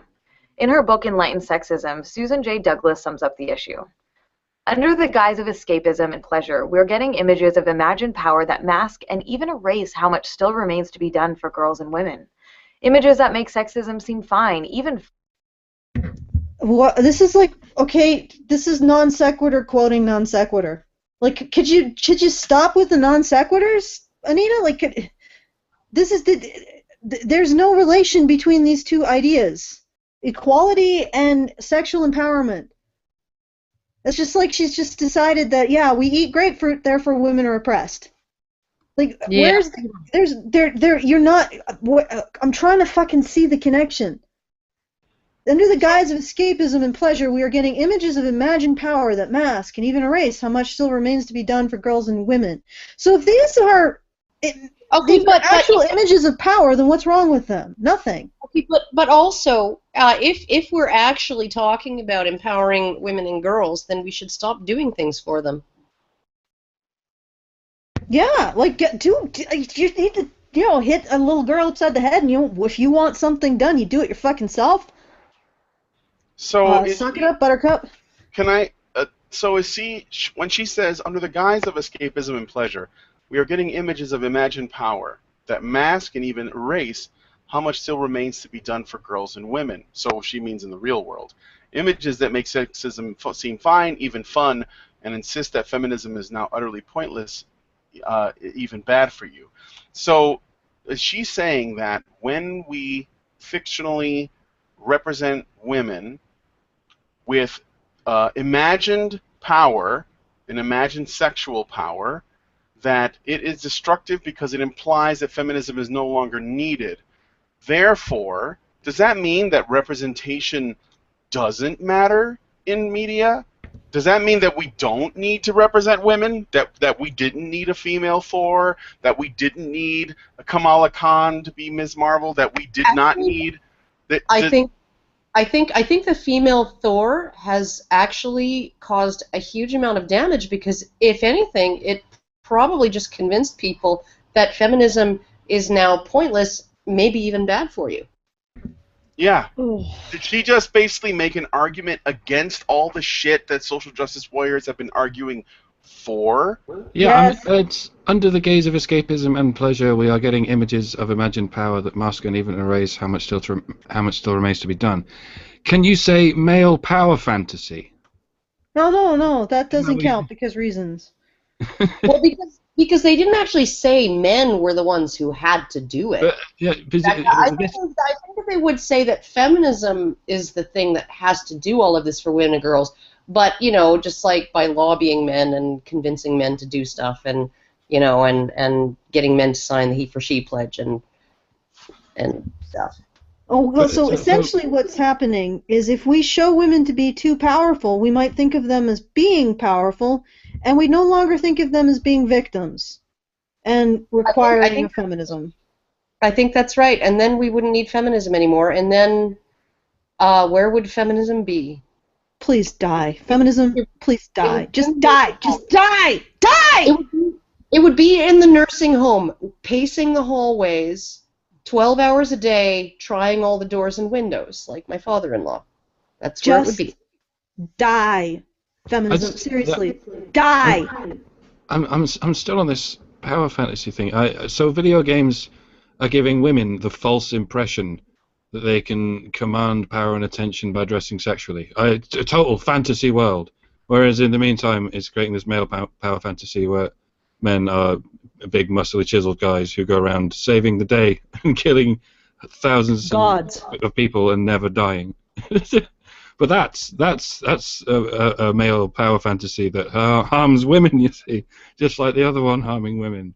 Oh. Did any of you guys ever watch that? There was a Gavin McGinnis special where he brought in a woman into the studio, a feminist woman, and he essentially described a strip club.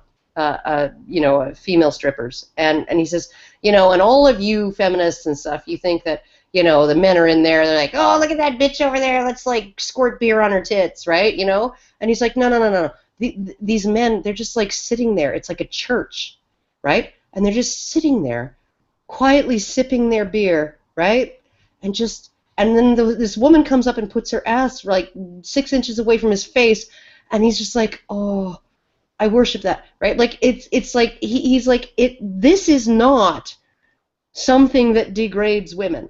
This is literally a bunch of men in the equivalent of a church worshiping female sexuality, worshiping it respectfully, right? And that's been my experience of strip clubs when I go to a place where women are stripping for men. That's absolutely been my experience every single time. You go into a strip club where men are stripping for women, and it's a completely different fucking thing. And those men are just pieces of meat.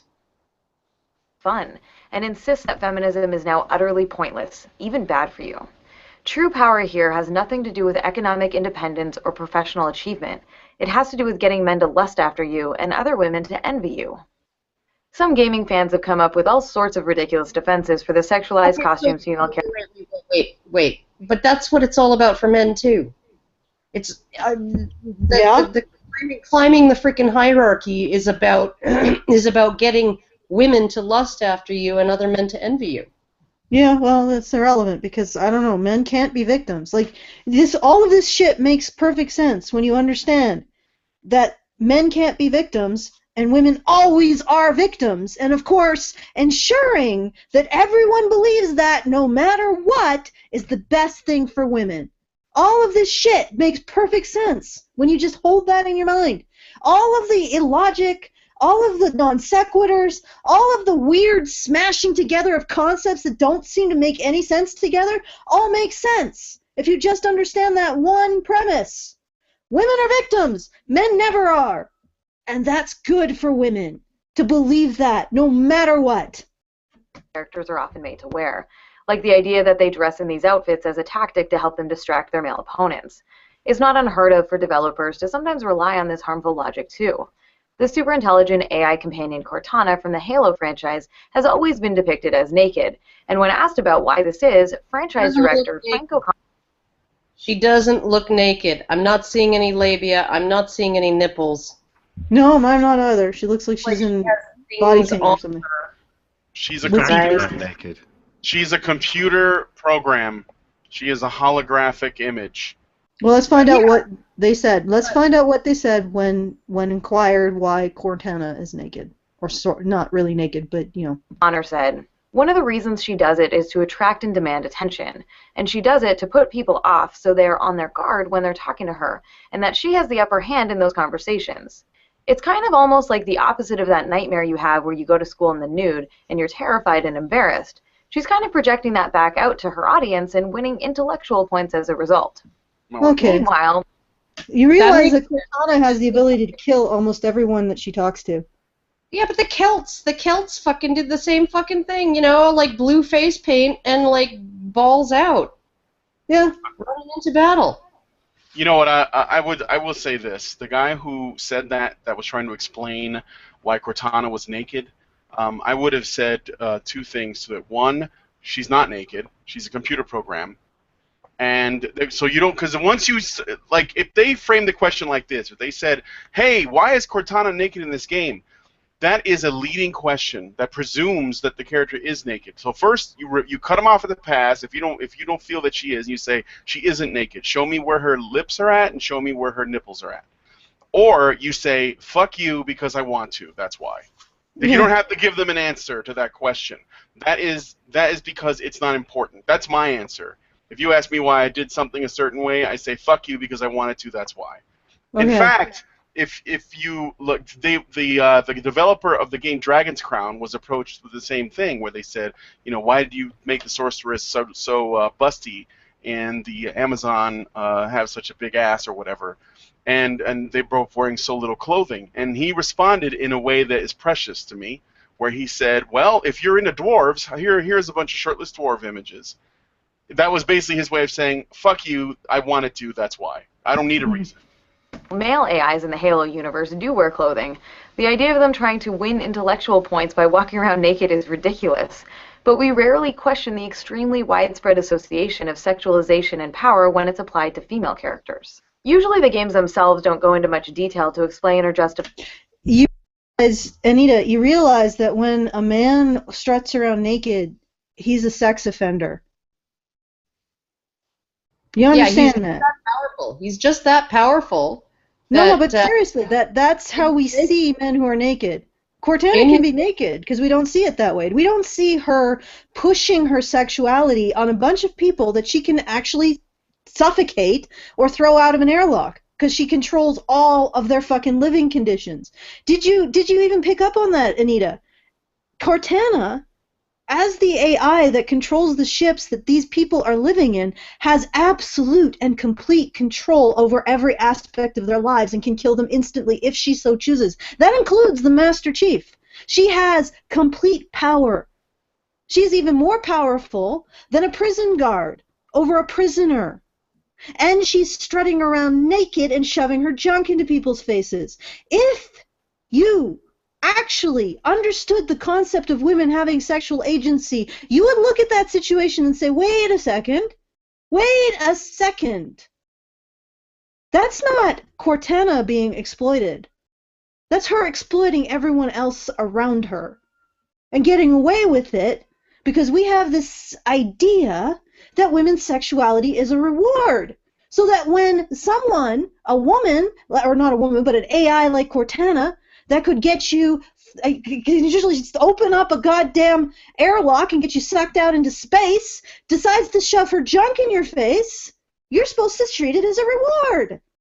Even though, if it was a man doing that in the same situation, you, Anita, would recognize that that's a little rapey. Just a little, just a tad. That might be considered some non-contact sexual abuse. And be a little bit, yeah, it might be frowned upon. But you don't see that because you yourself do not see women's sexual agency, Anita, and you're lecturing women who do, like us, and you're saying we have internalized misogyny. And you know what? I wouldn't advance the notion that Cortana is actually a goddamn non-contact sexual abuser, because whatever, it's a game. If you don't like it, you don't have to play it.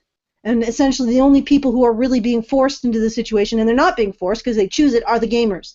The other characters are not being forced because there's no will to force against. So I'm not arguing that we need to view Cortana as being a creepy rapazoid. I'm not arguing that. I'm just saying. The only difference between the Watchmen and a patriarchal rape manual is one big blue dick. It wasn't there.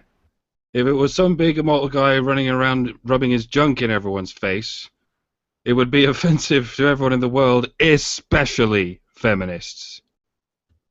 Just saying.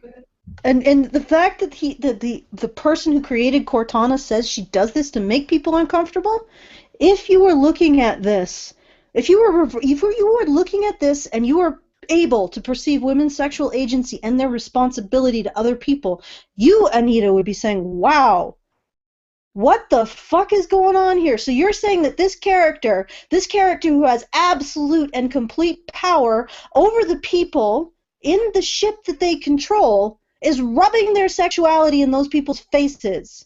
If you were capable of recognizing women's agency, Anita, which you are not, or you're pretending not to be, you would say that is problematic. Well, she is saying it's problematic. She's not saying it for those reasons. Well, yeah, that's the thing. Cortana's a victim, not because... Yeah, how is she fucking a victim? She literally controls everything of their environment and can kill them anytime they want and is rubbing their sexuality in their face in order to make them comfortable. Controls what she wears. She controls what she wears. So... Uh-oh, we lost Alison. She'll be back in just a second. I don't know why she dropped off. I was going to say one other thing. Cortana is not female. Cortana is an artificial intelligence that is designed, like, it's visually looks like a female. And it's probably... Yeah, it's female presenting. But it's not a woman.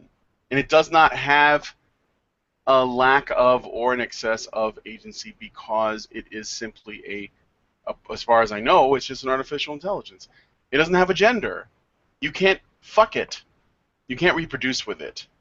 It's just Cortana. And I think that the reason why they chose a woman may have been because the developers were probably thinking, there's a lot of men in this game, Halo. Let's put a woman in here. Well, how do we do it? Well, let's make her the artificial intelligence. That's actually not very uncommon in science fiction, to have an artificial intelligence that sounds like a female. Yeah, no, it was the computer in Star Trek that started that, wasn't it? Yeah, probably. And I mean, essentially, Cortana is a woman in the same way that HAL 2000 is a man. HAL just has a man's voice, in the same way that Cortana has a woman's voice, and it appears a woman's sort of imagery. Yeah, Cortana is an image used to manipulate people. I mean, that's pretty much what they said. Yeah, and then it's one layer removed of agency. She can't see that if this is an image that people use to manipulate people, then this means it's an element of female agency that women are in control of, if women are in control of their own bodies, and they are. Yeah. I don't know what's going on with Alison, but on top of that is one other thing. Anita said that the developer said something about how Cortana's appearance is meant to, put people off guard and make them react in a certain way. Essentially, just her appearance is going to cause a reaction in the people around her. Well, clearly it works, because it actually created a reaction in Anita herself, didn't it? It actually did create a reaction, And if I guess what Anita would have wanted is if Cortana was either wearing a burqa or looked like the robot from Lost in Space or GLaDOS or something. But this is what they chose to do with Halo. So, again, because fuck you, that's why. Anyway. I'm waiting for Alison to come back. I don't know. I'm gonna find out and see if she needs help. I'll be right back. Oh, surely it's impossible for one of you to drop out but not the other. Well, we're on different networks. Yeah, I know. You should have fixed this problem in 10 seconds or less. You can run from place to place. I've done it. Oh, I know. She could have been back by now or something. She could have run from the shed into the house or something like that. So. Yeah. I'll be right back. I'm going to see. Her computer, thinking that she's still on the air. I don't know. Yeah, I know. I'm going to find out. I'll be right back. We can't really do much without the video. What are we going to do, Mike? We could keep talking smack about Anita, or you could tell me about your faucet. Oh, it was just like faucet, Karen. my bathroom faucet downstairs. It was like running. You turn it on full blast, and it was just like a little trickle coming out. So I had to take the little aerator off and pull it apart, and there were like some bits of metal inside there gumming up the works, and so I pulled those out, and then I put it back on, and now it's working beautifully. So. There you go, folks. You had your little catharsis with and I also plumbing minute. Last night I fixed my bathtub faucet, so. I took it off and rejiggered all of the fittings, and then I slid the thing back on, and I put it all back together, and now it all works beautifully now, and the handles don't fall off. So yeah, that's what I do. I do that kind of thing. So. Oh, we got a conference next month. I'll start right. shitting for that now. Oh man, we were trying to fill time. Oh no! There's only so much time you can fill with faucets. Yeah. No, she's back. Good. I think her internet died. One of the networks went down, and she was trying to reboot, so she's back now. Guys, sorry about that. Sure, we'll hear about this in the comment section. Yeah, well, unfortunately, I've learned how much it would take to actually fix that. It would be $1,000 a month. So until we are pulling in that kind of coin, you're stuck with our somewhat erratic internet access. There you go. Oh, for fuck's sake! It comes from living in a really small town, but we're back up, so it's all good. I'm gonna see what. Your internet access was never really fantastic either. No, it just comes before, from you mean? Like we have. Home? Yeah, like Oh yeah. Yeah, like sometimes you would go down for quite a bit, and just a sec here, guys. All right, we got it back. We don't have like what they call business internet. Like yeah, we don't have. Yeah, because if we got business internet, they would give us more upload speed. Unfortunately, there's no business internet where I am, unless we want to tap into the fiber line, which is really expensive. So it's it's a future goal.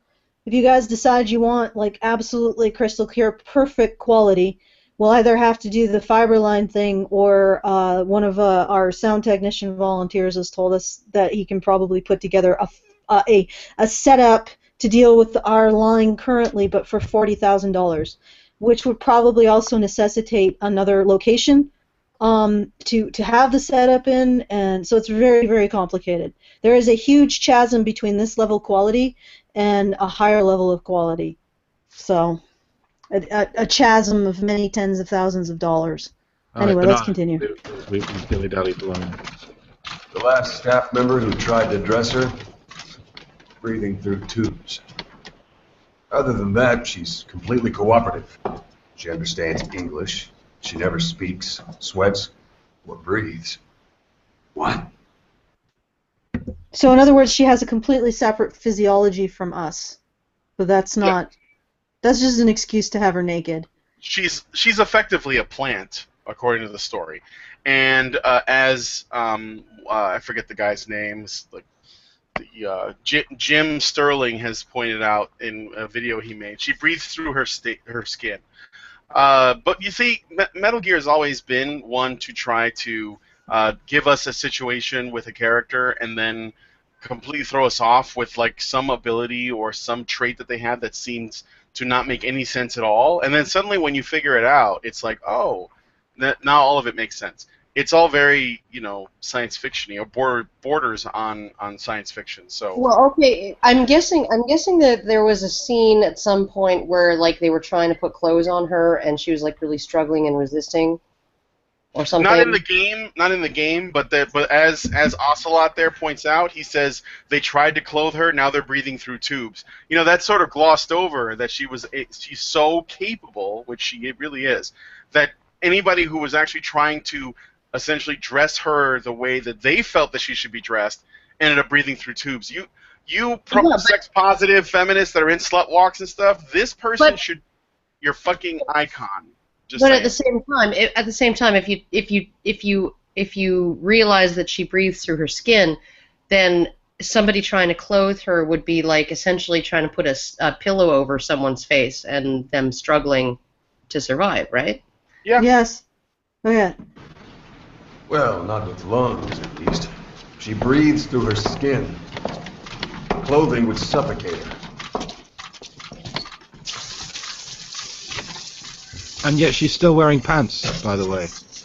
Clothing would suffocate her, but they still felt the need to get her in pants just in case. She can't be submerged.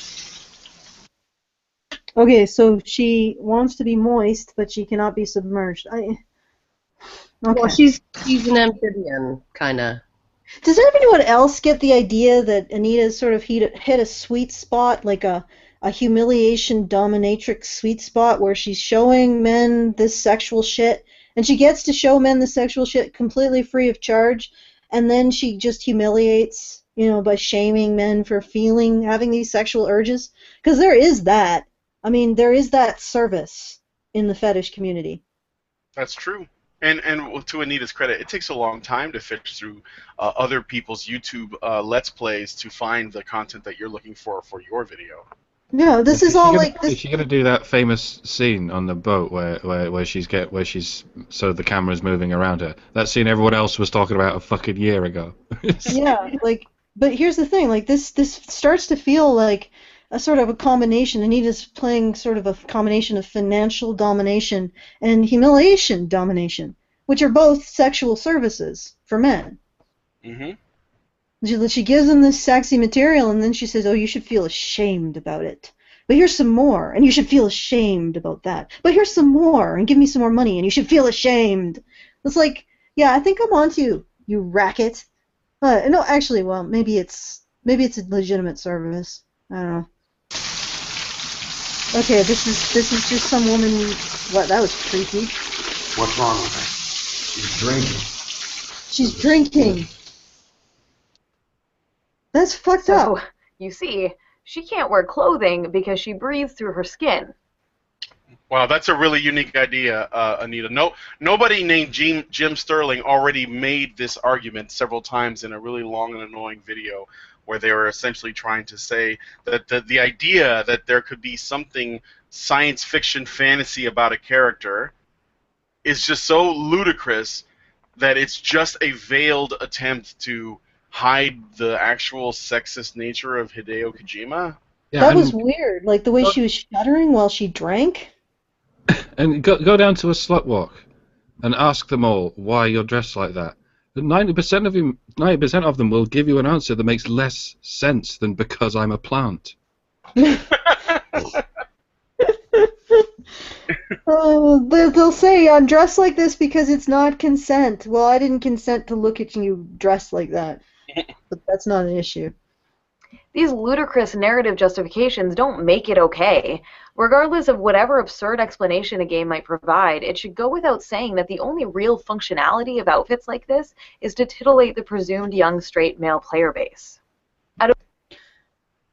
Actually, the thing about Quiet is when you look at her, because I've been playing that for a while now, she's a bit of a butterface. Sorry, but her face is a little funny looking. And I think that the reason for it was that the Metal Gear graphics engine is a little bit of a tangent, but I think they're trying to make more individual models for the characters, and so she has like a slightly weird looking face, like she's got kind of an underbite, and she's a little bit imperfect. Is what I'm saying. She looks a little bit like Veronica Belmont, who used to do game reviews, but maybe it's just the way I see it. But yeah, I don't know. I didn't really think of Quiet as sexual. I just thought, is this a better partner than my wolf or dog thing? And then I just used her when I thought it was needed. It's like it was a full-on attempt to actually make an almost naked woman something other than sexual, something that's actually a little bit creepy and a little bit dangerous. Well, yeah, because if you watch... But Anita still doesn't like it. Like, this is exactly what you were asking for, Anita, but just on a level slightly more abstract. Well, way more abstract than your fucking brain can handle, Anita. Yeah, if you watch the cutscenes, there are moments where you can see through her fucking skin. That's why when I look at that and look at her behavior, it's just like it's a little freaky. Freaks you out, and like Brian was saying, she's not conventionally attractive.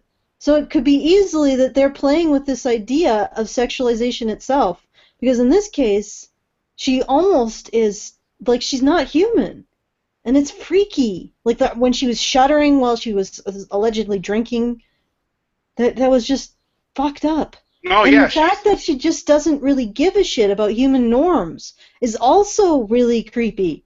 Like, she doesn't care. She doesn't care if they look at her because she doesn't give a shit about them because she's not human.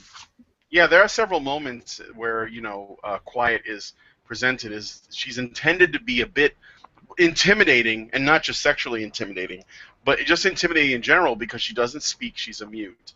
And she has this glare that she gives you from time to time that's really weird. So, I mean, she's meant to be just sort of not quite human. I mean, she's not human, but she's not meant to be seen like, the other soldiers. And by the way, you can get female soldiers too, but she's not going to talk about that. And they're fully uniformed and all that. It's all about Quiet. But do you get to see their asses as they crawl along the ground like Snake?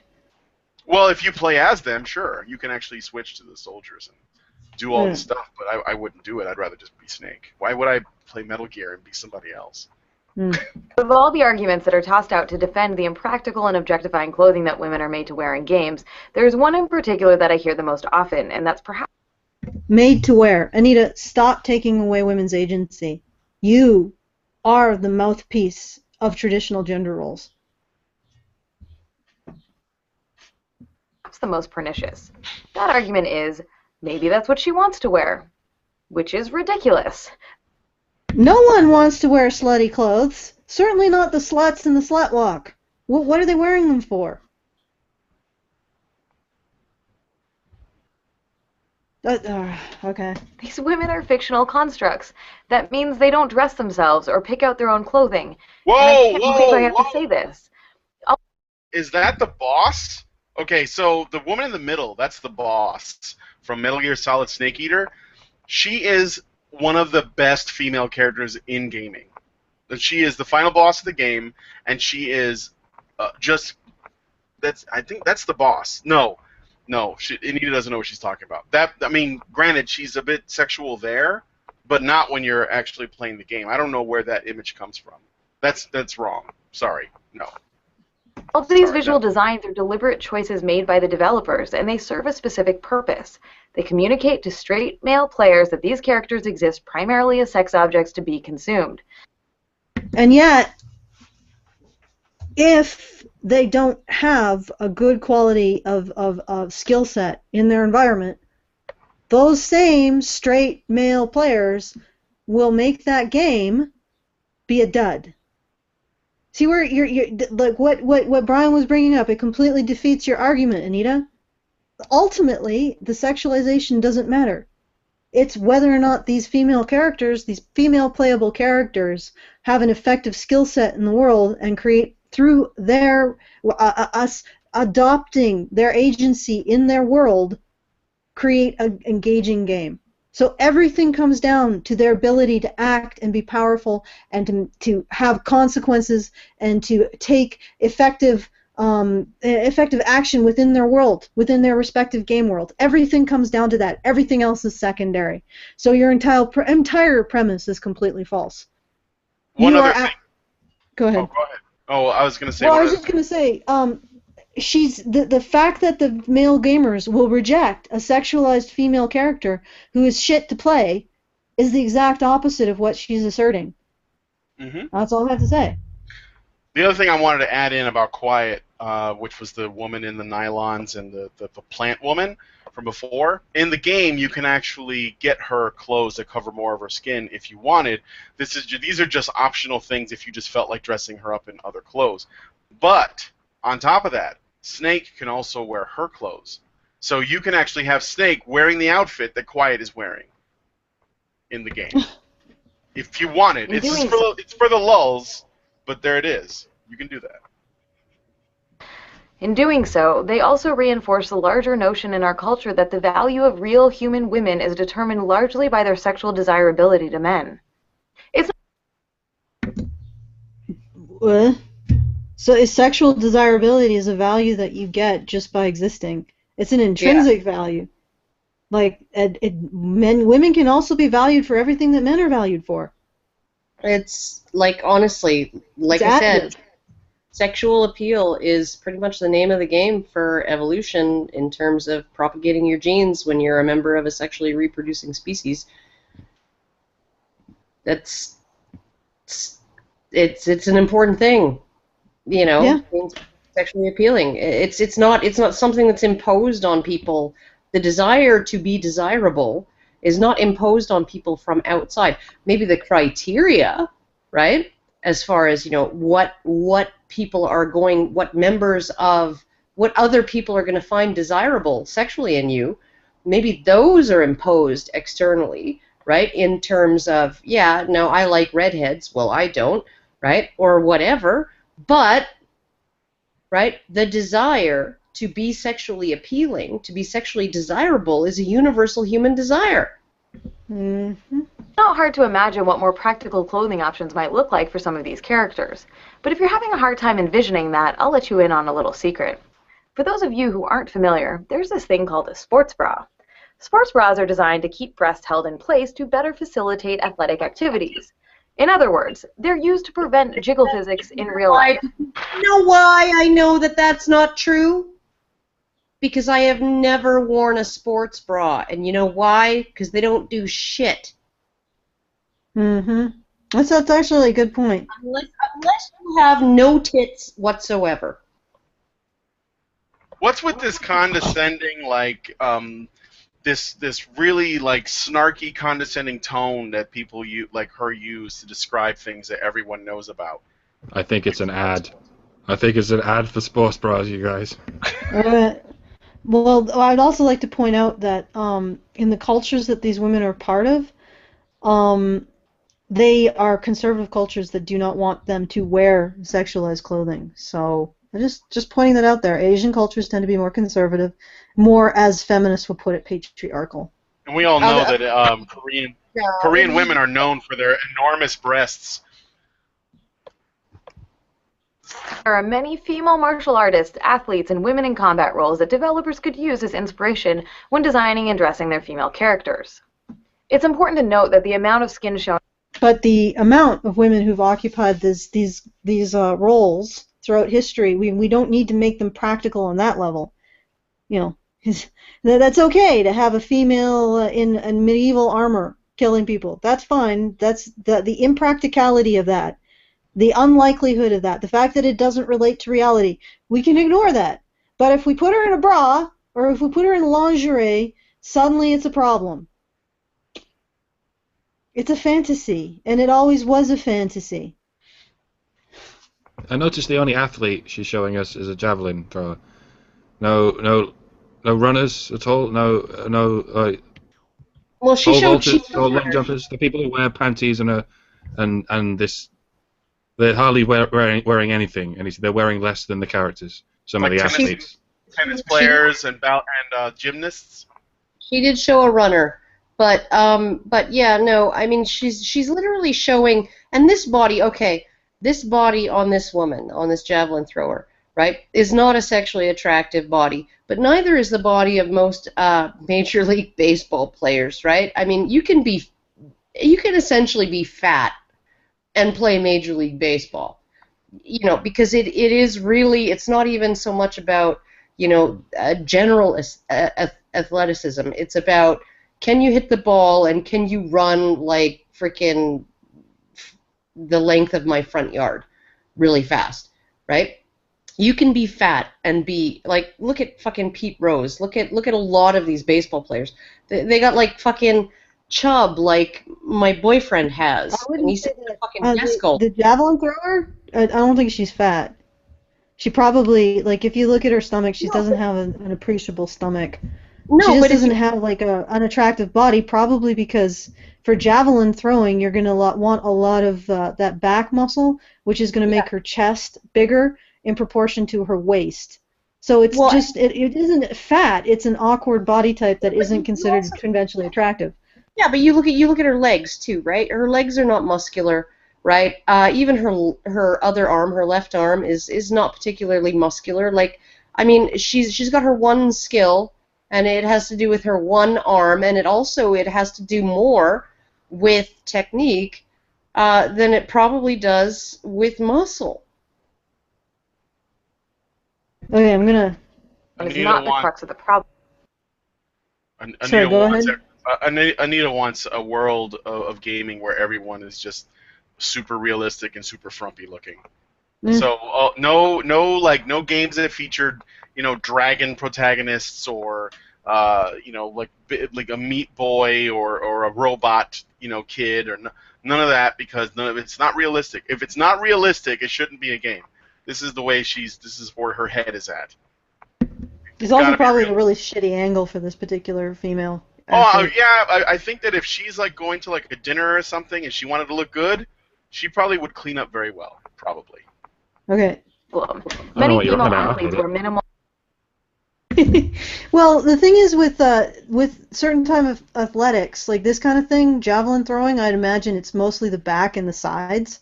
So you're going to have really strong obliques, which is probably going to ruin that thin waist thing going on. Anyway.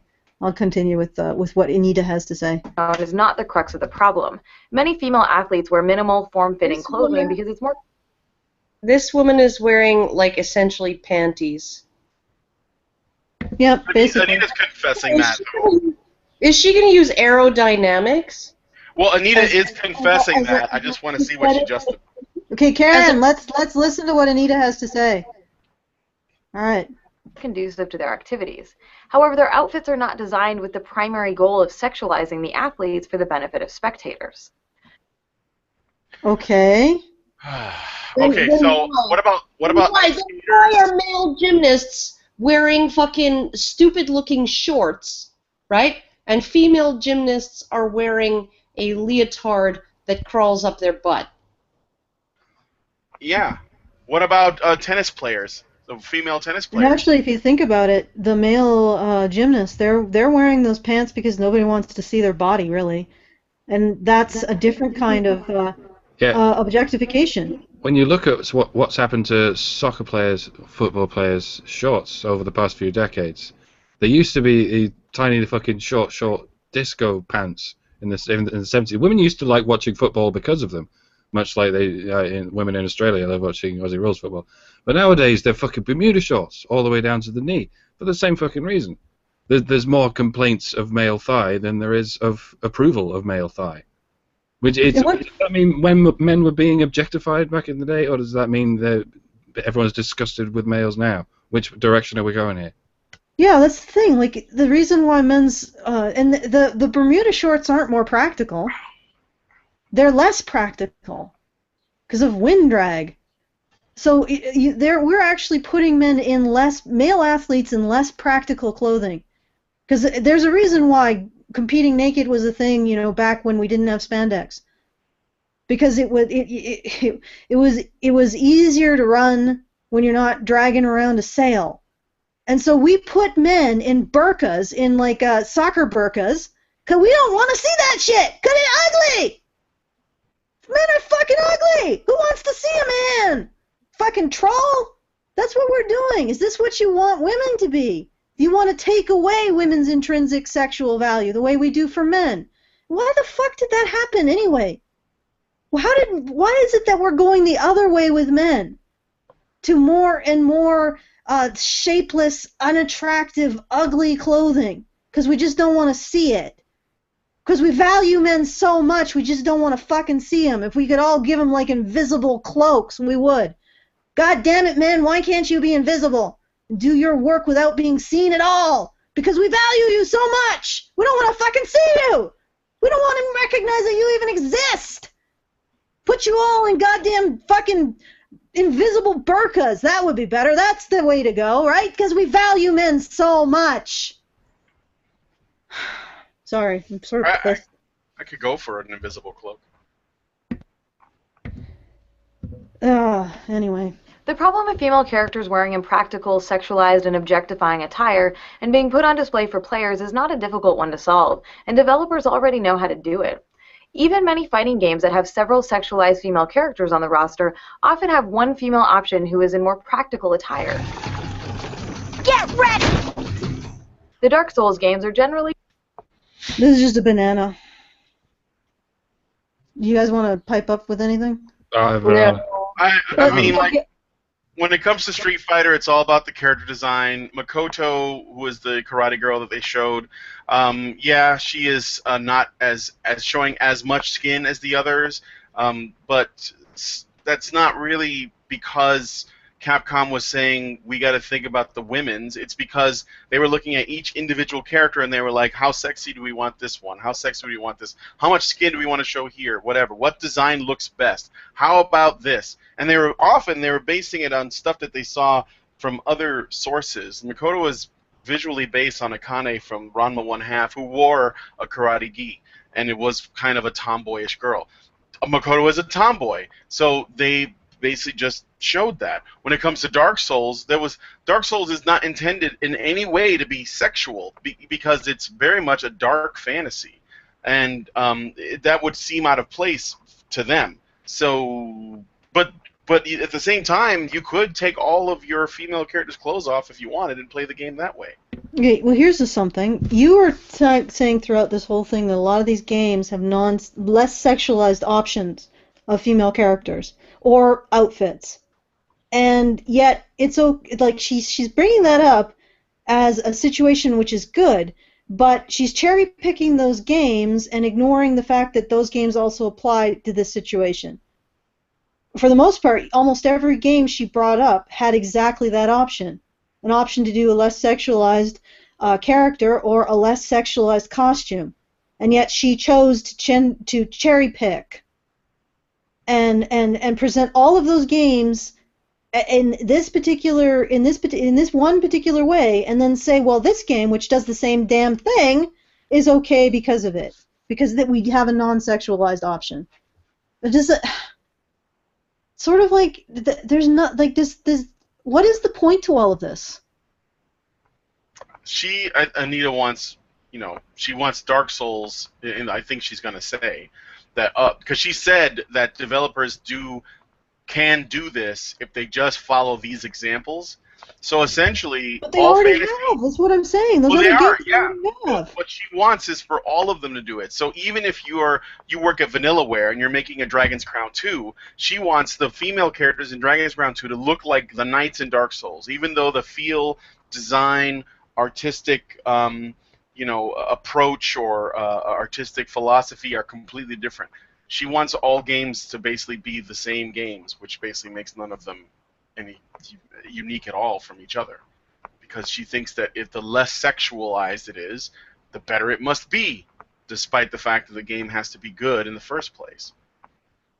Pretty good about not making No, I'm done. armor appear significantly different on female characters than it does on male characters. Natural Selection 2 and XCOM also have examples of women in practical armor. And Assassin's Creed Syndicate put female gang members in outfits very similar to those worn by male gang members.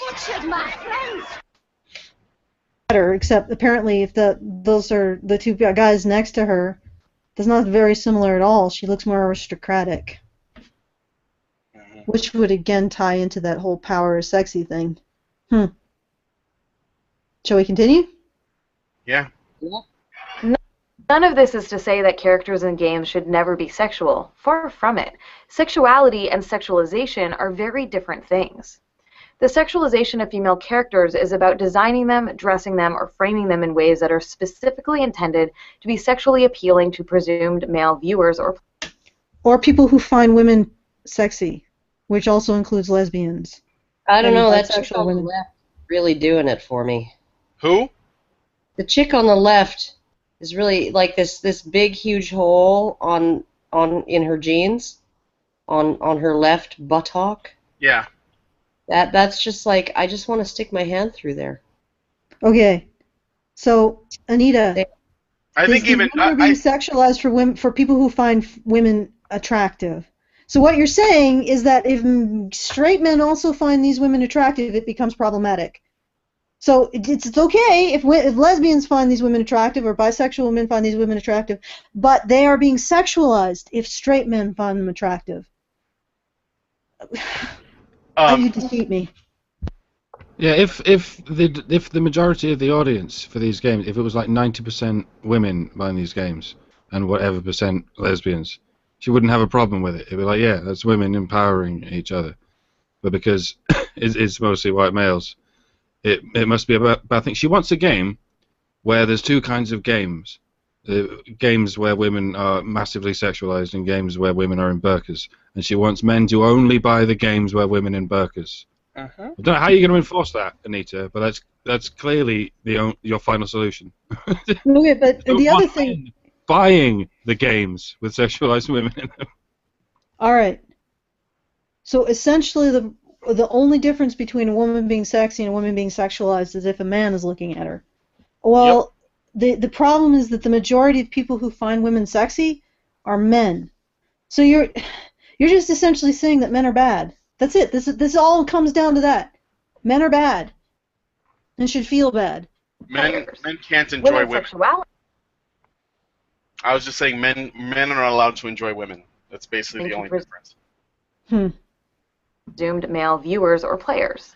Women's sexuality, on the other hand, exists for themselves and for those that they care to consensually share it with. What? Except if they're a straight male, then they can't consent. Then those women can't consent to share their sexuality with them. And so, therefore... They're not women. Those are fictional characters. They can't consent to anything, and they can't not consent to anything because they're fictional characters. None of those women are women. They are. So I don't even understand what the fuck. Like she's just, but as far as I can tell, she's like those aliens on like, Sesame Street. They're just fucking yup. I don't even understand how people can watch this and derive any kind of sense from the shit coming out of her mouth. And the woman who designed Bayonetta, she wasn't sharing her sense of sexuality with her straight white male audience. She wasn't through artwork and through the art of gaming. No, that was women being oppressed. So some women somewhere, I don't know. Her creations were being oppressed by her audience. That's right. Yes. And sexuality can be expressed or experienced in any kind of attire. Come here, lover boy. Unfortunately, examples in games of female characters expressing sexual desire in ways that aren't sexualized are exceedingly rare.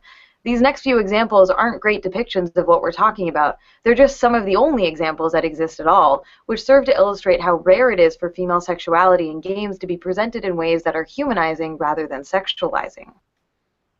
So basically, if something is sexual, if a man finds a woman attractive, he sexualizes her, and therefore she ceases to be human. Yes, apparently men's sexual desire is what dehumanizes women. Period. Like this is what I'm getting from this. This is the ultimate logical conclusion of this shit. One, men's sexual desire is not that powerful, and two, it's not evil. It doesn't do that.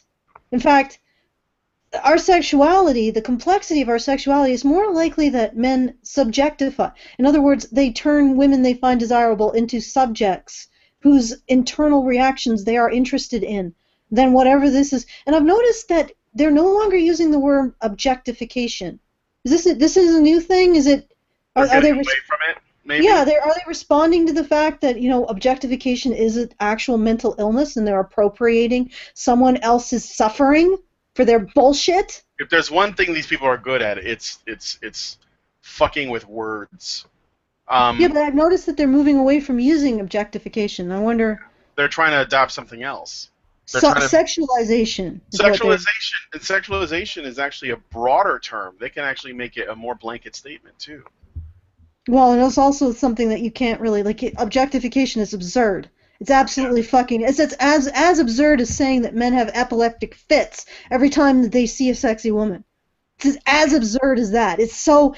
People should have laughed at feminists whenever they said, "Oh, objectification." Because it's the most pig, ignorant, stupid, and chauvinistic and primitive use of an actual medical term that you could possibly imagine. Let me ask you this. Go back a teeny bit, where she says, talks about how men's sexualization essentially removes a woman's humanity. It's like after that. I think that's probably really far back. I'm not gonna. No, it's right here. It's right here. Okay, all right. Only examples that exist at all, which serve to illustrate how rare it is for female sexuality in games to be presented in ways that are humanizing rather than sexualizing. There, right there. So let me ask you a question. Can a woman be sexy without when no men or women that find women attractive are looking? Well, how would that be? Yeah, well, that's what I'm saying. I guess she could find herself sexy and sexually desirable. It's sort of narcissistic, but I guess it's true. If a woman, if the only measure that she has is looking in the mirror at herself and determining, I am sexy, does that even really count? I think that in order for someone to be considered attractive or sexually appealing, it doesn't happen unless someone else is looking that would find them sexually appealing or attractive. Unless we're an asexual species. I assume that asexuals find themselves sexually attractive somehow. The process of budding or whatever. So then, according to Anita's description, the only way a woman could be considered sexy is if a man is looking at her, because she's presuming a straight male audience, which is interesting. But let's just go with that logic. And that means that when a man looks at a woman and finds her sexy, which she can't really be sexy unless a man is looking at her at the time, then a man takes away her humanity is taken away because a man looks. But what Anita is also saying is that women who are sexy are not human. Because the only way they can be sexy is if they decide that they are, which that's a meaningless statement because I can say it and any of us can just say it to ourselves, but if no one is around to actually validate it in some way, it doesn't really make it true. So well, the maybe only they way think that that it makes it true. But that's interesting because you're saying that. Karen, turn your thing off because you're echoing. You're saying that she's saying that what men can actually Karen, turn off your thing. You're echoing. She's muted. It's I'm not echoing. My thing is off. It might be Brian. Okay, Is it? Brian. Got my headset. Maybe. Oh, I'll try. But so she's saying that men dehumanize women just by finding them sexy. So is it the male gaze that causes people to be human? Well, no, but she's also saying that a woman cannot be human and sexy at the same time because she can't be sexy without a male looking at her, right? But at the same time, the moment a male looks at her and finds her sexy, she becomes less than human. So, but she's also giving men the power to take away humanity. There's no way for a woman to be sexy and human at the same time. Well, maybe if she's appealing to women. So and I think that what we're about to see is showing exactly that. But I just wanted to point out, Anita's giving women or men the right to dehumanize women. Or not sure, she's assuming that men somehow dehumanize women, and that doesn't even fucking make sense. She seems to be saying men and women are incompatible. The alternate genders of this sexual species somehow have survived for all these years being philosophically incompatible. According to Anita, women literally cannot exist if men exist. Which can lead to all kinds of complications, I think, called genocide. I'm just waiting for her to pull a Betty McClellan and say that heterosexuality is not natural and heterosexual sex is not a natural act. Well, let's find out what she does consider to be sexy but not sexualization. What's Left Behind features female characters who express romantic feelings for each other, rather than exuding a sexualized energy that is directed outward at the player.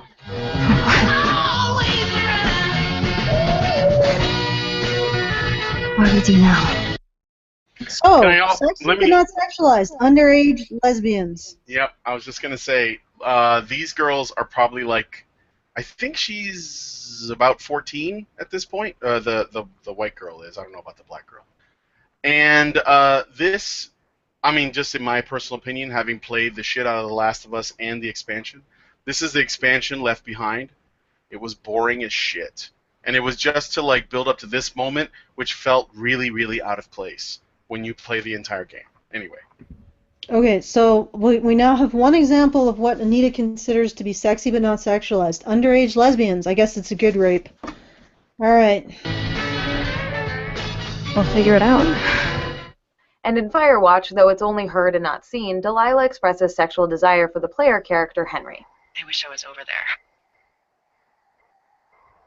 I wish you were too. We could sit outside. We could talk without these radios. We could, Okay. So, sex. So when women desire men, that's also acceptable. I didn't hear any yes there. Only if they do it over the radio, not if they do it in person. Okay, all right, yeah, because if it was in person, then you would have Princess Peach kissing, what's his name, Mario. These are interesting rules. I wonder if she has, so it's not in person, it's over the radio, and a woman has to express desire for a man. And also sex was lesbians. never mentioned. It was only implied by by the innuendo of the way she was speaking. That's Anita's idea of sexy, not actually mentioning sex at any point. So how the hell do you get over yes means yes, Anita? Doesn't matter because she's being aggressive towards a man. You can't rape a man. These moments aren't presented as titillating morsels of sexuality for players. Rather, they function as expressions of the character's sexuality that deepen our investment in the characters and their relationships to each other. You know what? In The Last of Us, the romance bit we could have completely lived without.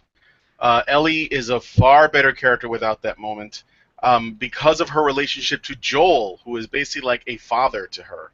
That is actually what humanizes her, not this random, shoved in there after-school special woman, young girl, like playing around with, experimenting with her sexuality bit that they put into the expansion pack. It was actually the long form story of her and Joel, who are just two people trying to survive in a post-apocalyptic, zombie-infested wasteland together. So I don't. That sounds familiar. Yeah, it's basically The Road with a girl. To clarify, the act of sex isn't I like that. I like seeing her through like a 1-inch slit of quantum possibility. It's gone now. Okay, let's. To clarify, the act of sex isn't the problem, but rather how it's presented. I'd love to see great representations of healthy consensual sex in games, but sadly, when consensual sex does occur, it's often presented either as a transaction or as a reward for player accomplishment. Whether that accomplishment is Okay, you realize that that's because they're in cutscenes, right? So, and you get to a point where you get a cutscene because that's sort of how games work. So or you're playing God of War and trying to get some red orbs. Yeah, so unless you're going to build sex into the mechanics of the game, and here's the essential question here. Why are you saying that the man is being rewarded with the woman's sexuality? Maybe she's also being rewarded. What are your unexamined assumptions here, Anita? Or that women's sexuality, men's sexuality is by definition not a reward? Because otherwise, if you looked at men's sexuality as a reward, the female characters, the female non-playable characters who are getting to engage in sexual activity and also enjoying the benefits of whatever heroic action the male playable character has engaged in, are making out like fucking bandits, and I don't know what the fuck you're complaining about. In Anita's version... Oh, go ahead. Well, I was going to say, has there ever been a moment where Lara Croft has been rewarded at some point in the game with sex from a male player character? Or no, because whenever a male player character comes at you with his cock out, it generally means he's an enemy. Mm-hmm. Yeah. I was going to say, in Anita's version of Mass Effect 3, apparently, even though you normally could have a male, you could be playing as a male shepherd and end up with a female, or you could play as a male shepherd and end up with a male, or you can play a female shepherd and end up with a female, or you can play a female shepherd and end up with a male. In her reality, the only one that would not be allowed would be to play a male shepherd and end up with a female. Okay, let's see if that's the case. Leading quests, or just choosing all the right dialogue options to get the sex cutscene to play. Okay, so in other words, you are actually representing real-life seduction. Like, seriously, that's somewhat how it works, unless you're using, like, just going through the motion, like, physically, Anita. Like, okay, I'm trying to think how we could accommodate Anita's particular mental landscape. So the sex can't be as a result of dialogue options. It can't be as a result of actions taken in-game. What the hell could possibly abide by these rules? It just has to be automatic. The player has to actually be entitled to the sexuality of an NPC. It can't be a reward. Yeah, so, it can't be a reward. It can't be earned. It can't be anything. It just has to just happen because the player is entitled to it. Okay, I just don't see how you would. You might as well just get rid of the sex entirely, because it would just would you have some sort of like sex mechanic in your game? I think that would probably create a game that would be very, very X-rated. Like, but then again, I mean, if you had a sex mechanic, then you would still have to do something to have sex. One would presume. You don't just like fall on a woman. You'd have to press some buttons or something, right? Like, yeah, you'd think so. Yeah, so essentially nothing would I don't think anything could actually please this woman. When fictional female characters in games are dressed in impractical armor or clothing, it encourages players to view them as sex objects, and reinforces the already pervasive and harmful notion in our culture that sexualization is the most viable or only real route to power for women.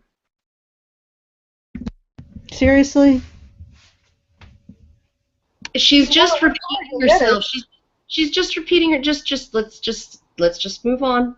Yeah, I had the banana. I want to get this done.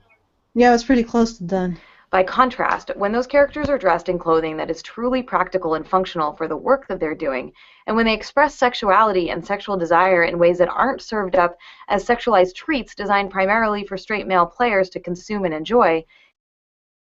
So, in other words, when women are lesbians in the game, or when, I guess, the playable character is raped by women, that's acceptable. No, he can't have any choice in the matter.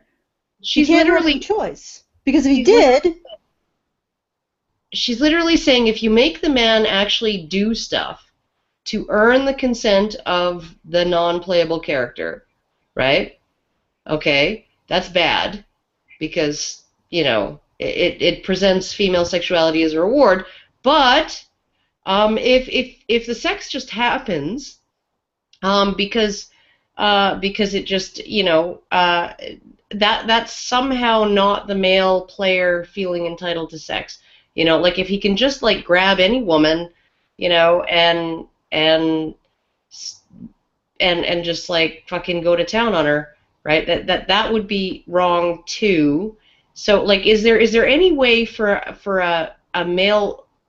Is there any way for a male player, straight male player, to actually have his game character engage in any kind of sexual activity where he's not earning it as a reward, which is bad, or just being entitled to it, which is also bad? I guess the only way is if women initiate entirely. But then what about the presumed consent? And the thing is that would it be acceptable for them? So I guess it would just be a situation. I'm sure this wouldn't work either. Like he just walks into a bar and he gets propositioned by a woman. Yeah, but because if it's wrong to put these NPCs, these female NPCs, in like slutty outfits, then obviously it's wrong for you to force them to consent.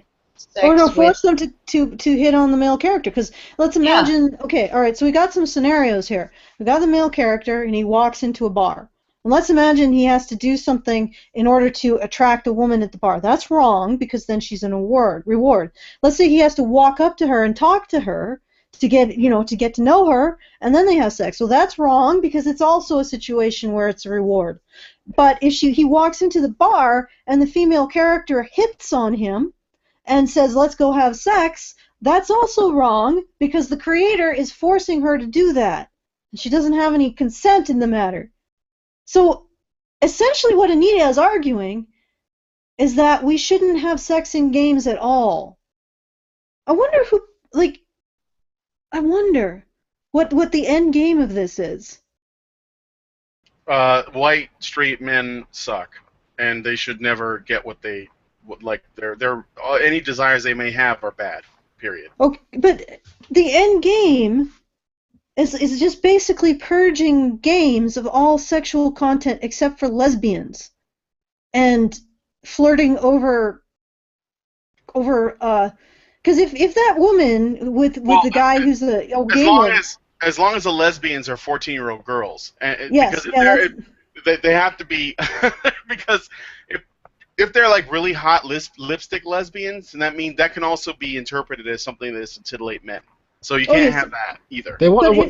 She wants a world where women learn about their identity and even their sexual identity from other sort of unsexually dressed girls in their dormitory or something, and the only time they ever encounter men is when some big shot man comes to town to do some fucking in the event. Oh shit! It's the Handmaid's Tale. Yeah. I think that I think you're creating something that nobody can accommodate without just purging sexuality from games entirely. Because I think that even in that scenario, what she said was okay, was acceptable, where that female was hitting on the guy over the walkie-talkie. If that woman actually came to the fireside and then presented herself to him, was like, yeah, let's get it on. I don't think Anita would be pleased with that either. So the only thing that's acceptable is women hitting on men without any possibility that any sexual thing will result, and lesbians. Like, okay, well, game designers try to accommodate this woman. I'm sure it will be of great use to you, great productive value. Your bottom line will just soar if you attempt to accommodate this individual who represents so many different gamers, so much of your audience, and is apparently completely unpleasable. Yeah. It encourages players of all genders not to view those characters as sexual objects, but to be invested in them as people. We don't care about them as people. We care about donning their skin and taking on their skill set. They aren't people. Yeah, they aren't people. They're just like characters from mythology and shit. It's exactly the same setup, and it's just like those sexual artworks that Japanese people used to do. I forget where. Yeah, and if you hated Japanese men, then you'd notice that most of those sexy Japanese posters are drawn by men, and you go, oh, well, this is obviously bad. There's always been characters that people invent for the sake of fantasy, and now that they're in a new format that happens to only exist mostly in rich countries that at the moment happen to be white countries, and men happen to like them for the slightly more complicated reasons, but it all comes down to race and gender, if you're Anita. It's nothing to do with any of those other environmental, historical factors. Oh, does anybody have any final words on this shit? I just want to go. You just want to go. Well, it does, it's like, all I can say, you want to be done. All I can say is that this doesn't enamor me to feminism. Well, not that I'm, in the market of being enamored to feminism. It just makes me want it to die really quickly. And I don't know how Anita makes me a victim of Bayonetta's ass and calls that empowerment. That's gotta be the stupidest fucked up. Okay. Brian, do you have any last words before we skate on out? Anita used Dark Souls as a reference to how it's done right, but she doesn't show any of the gameplay. She just shows character creation. Anita, get good. That's all. Yeah, get good. All right. If you know what? That's it.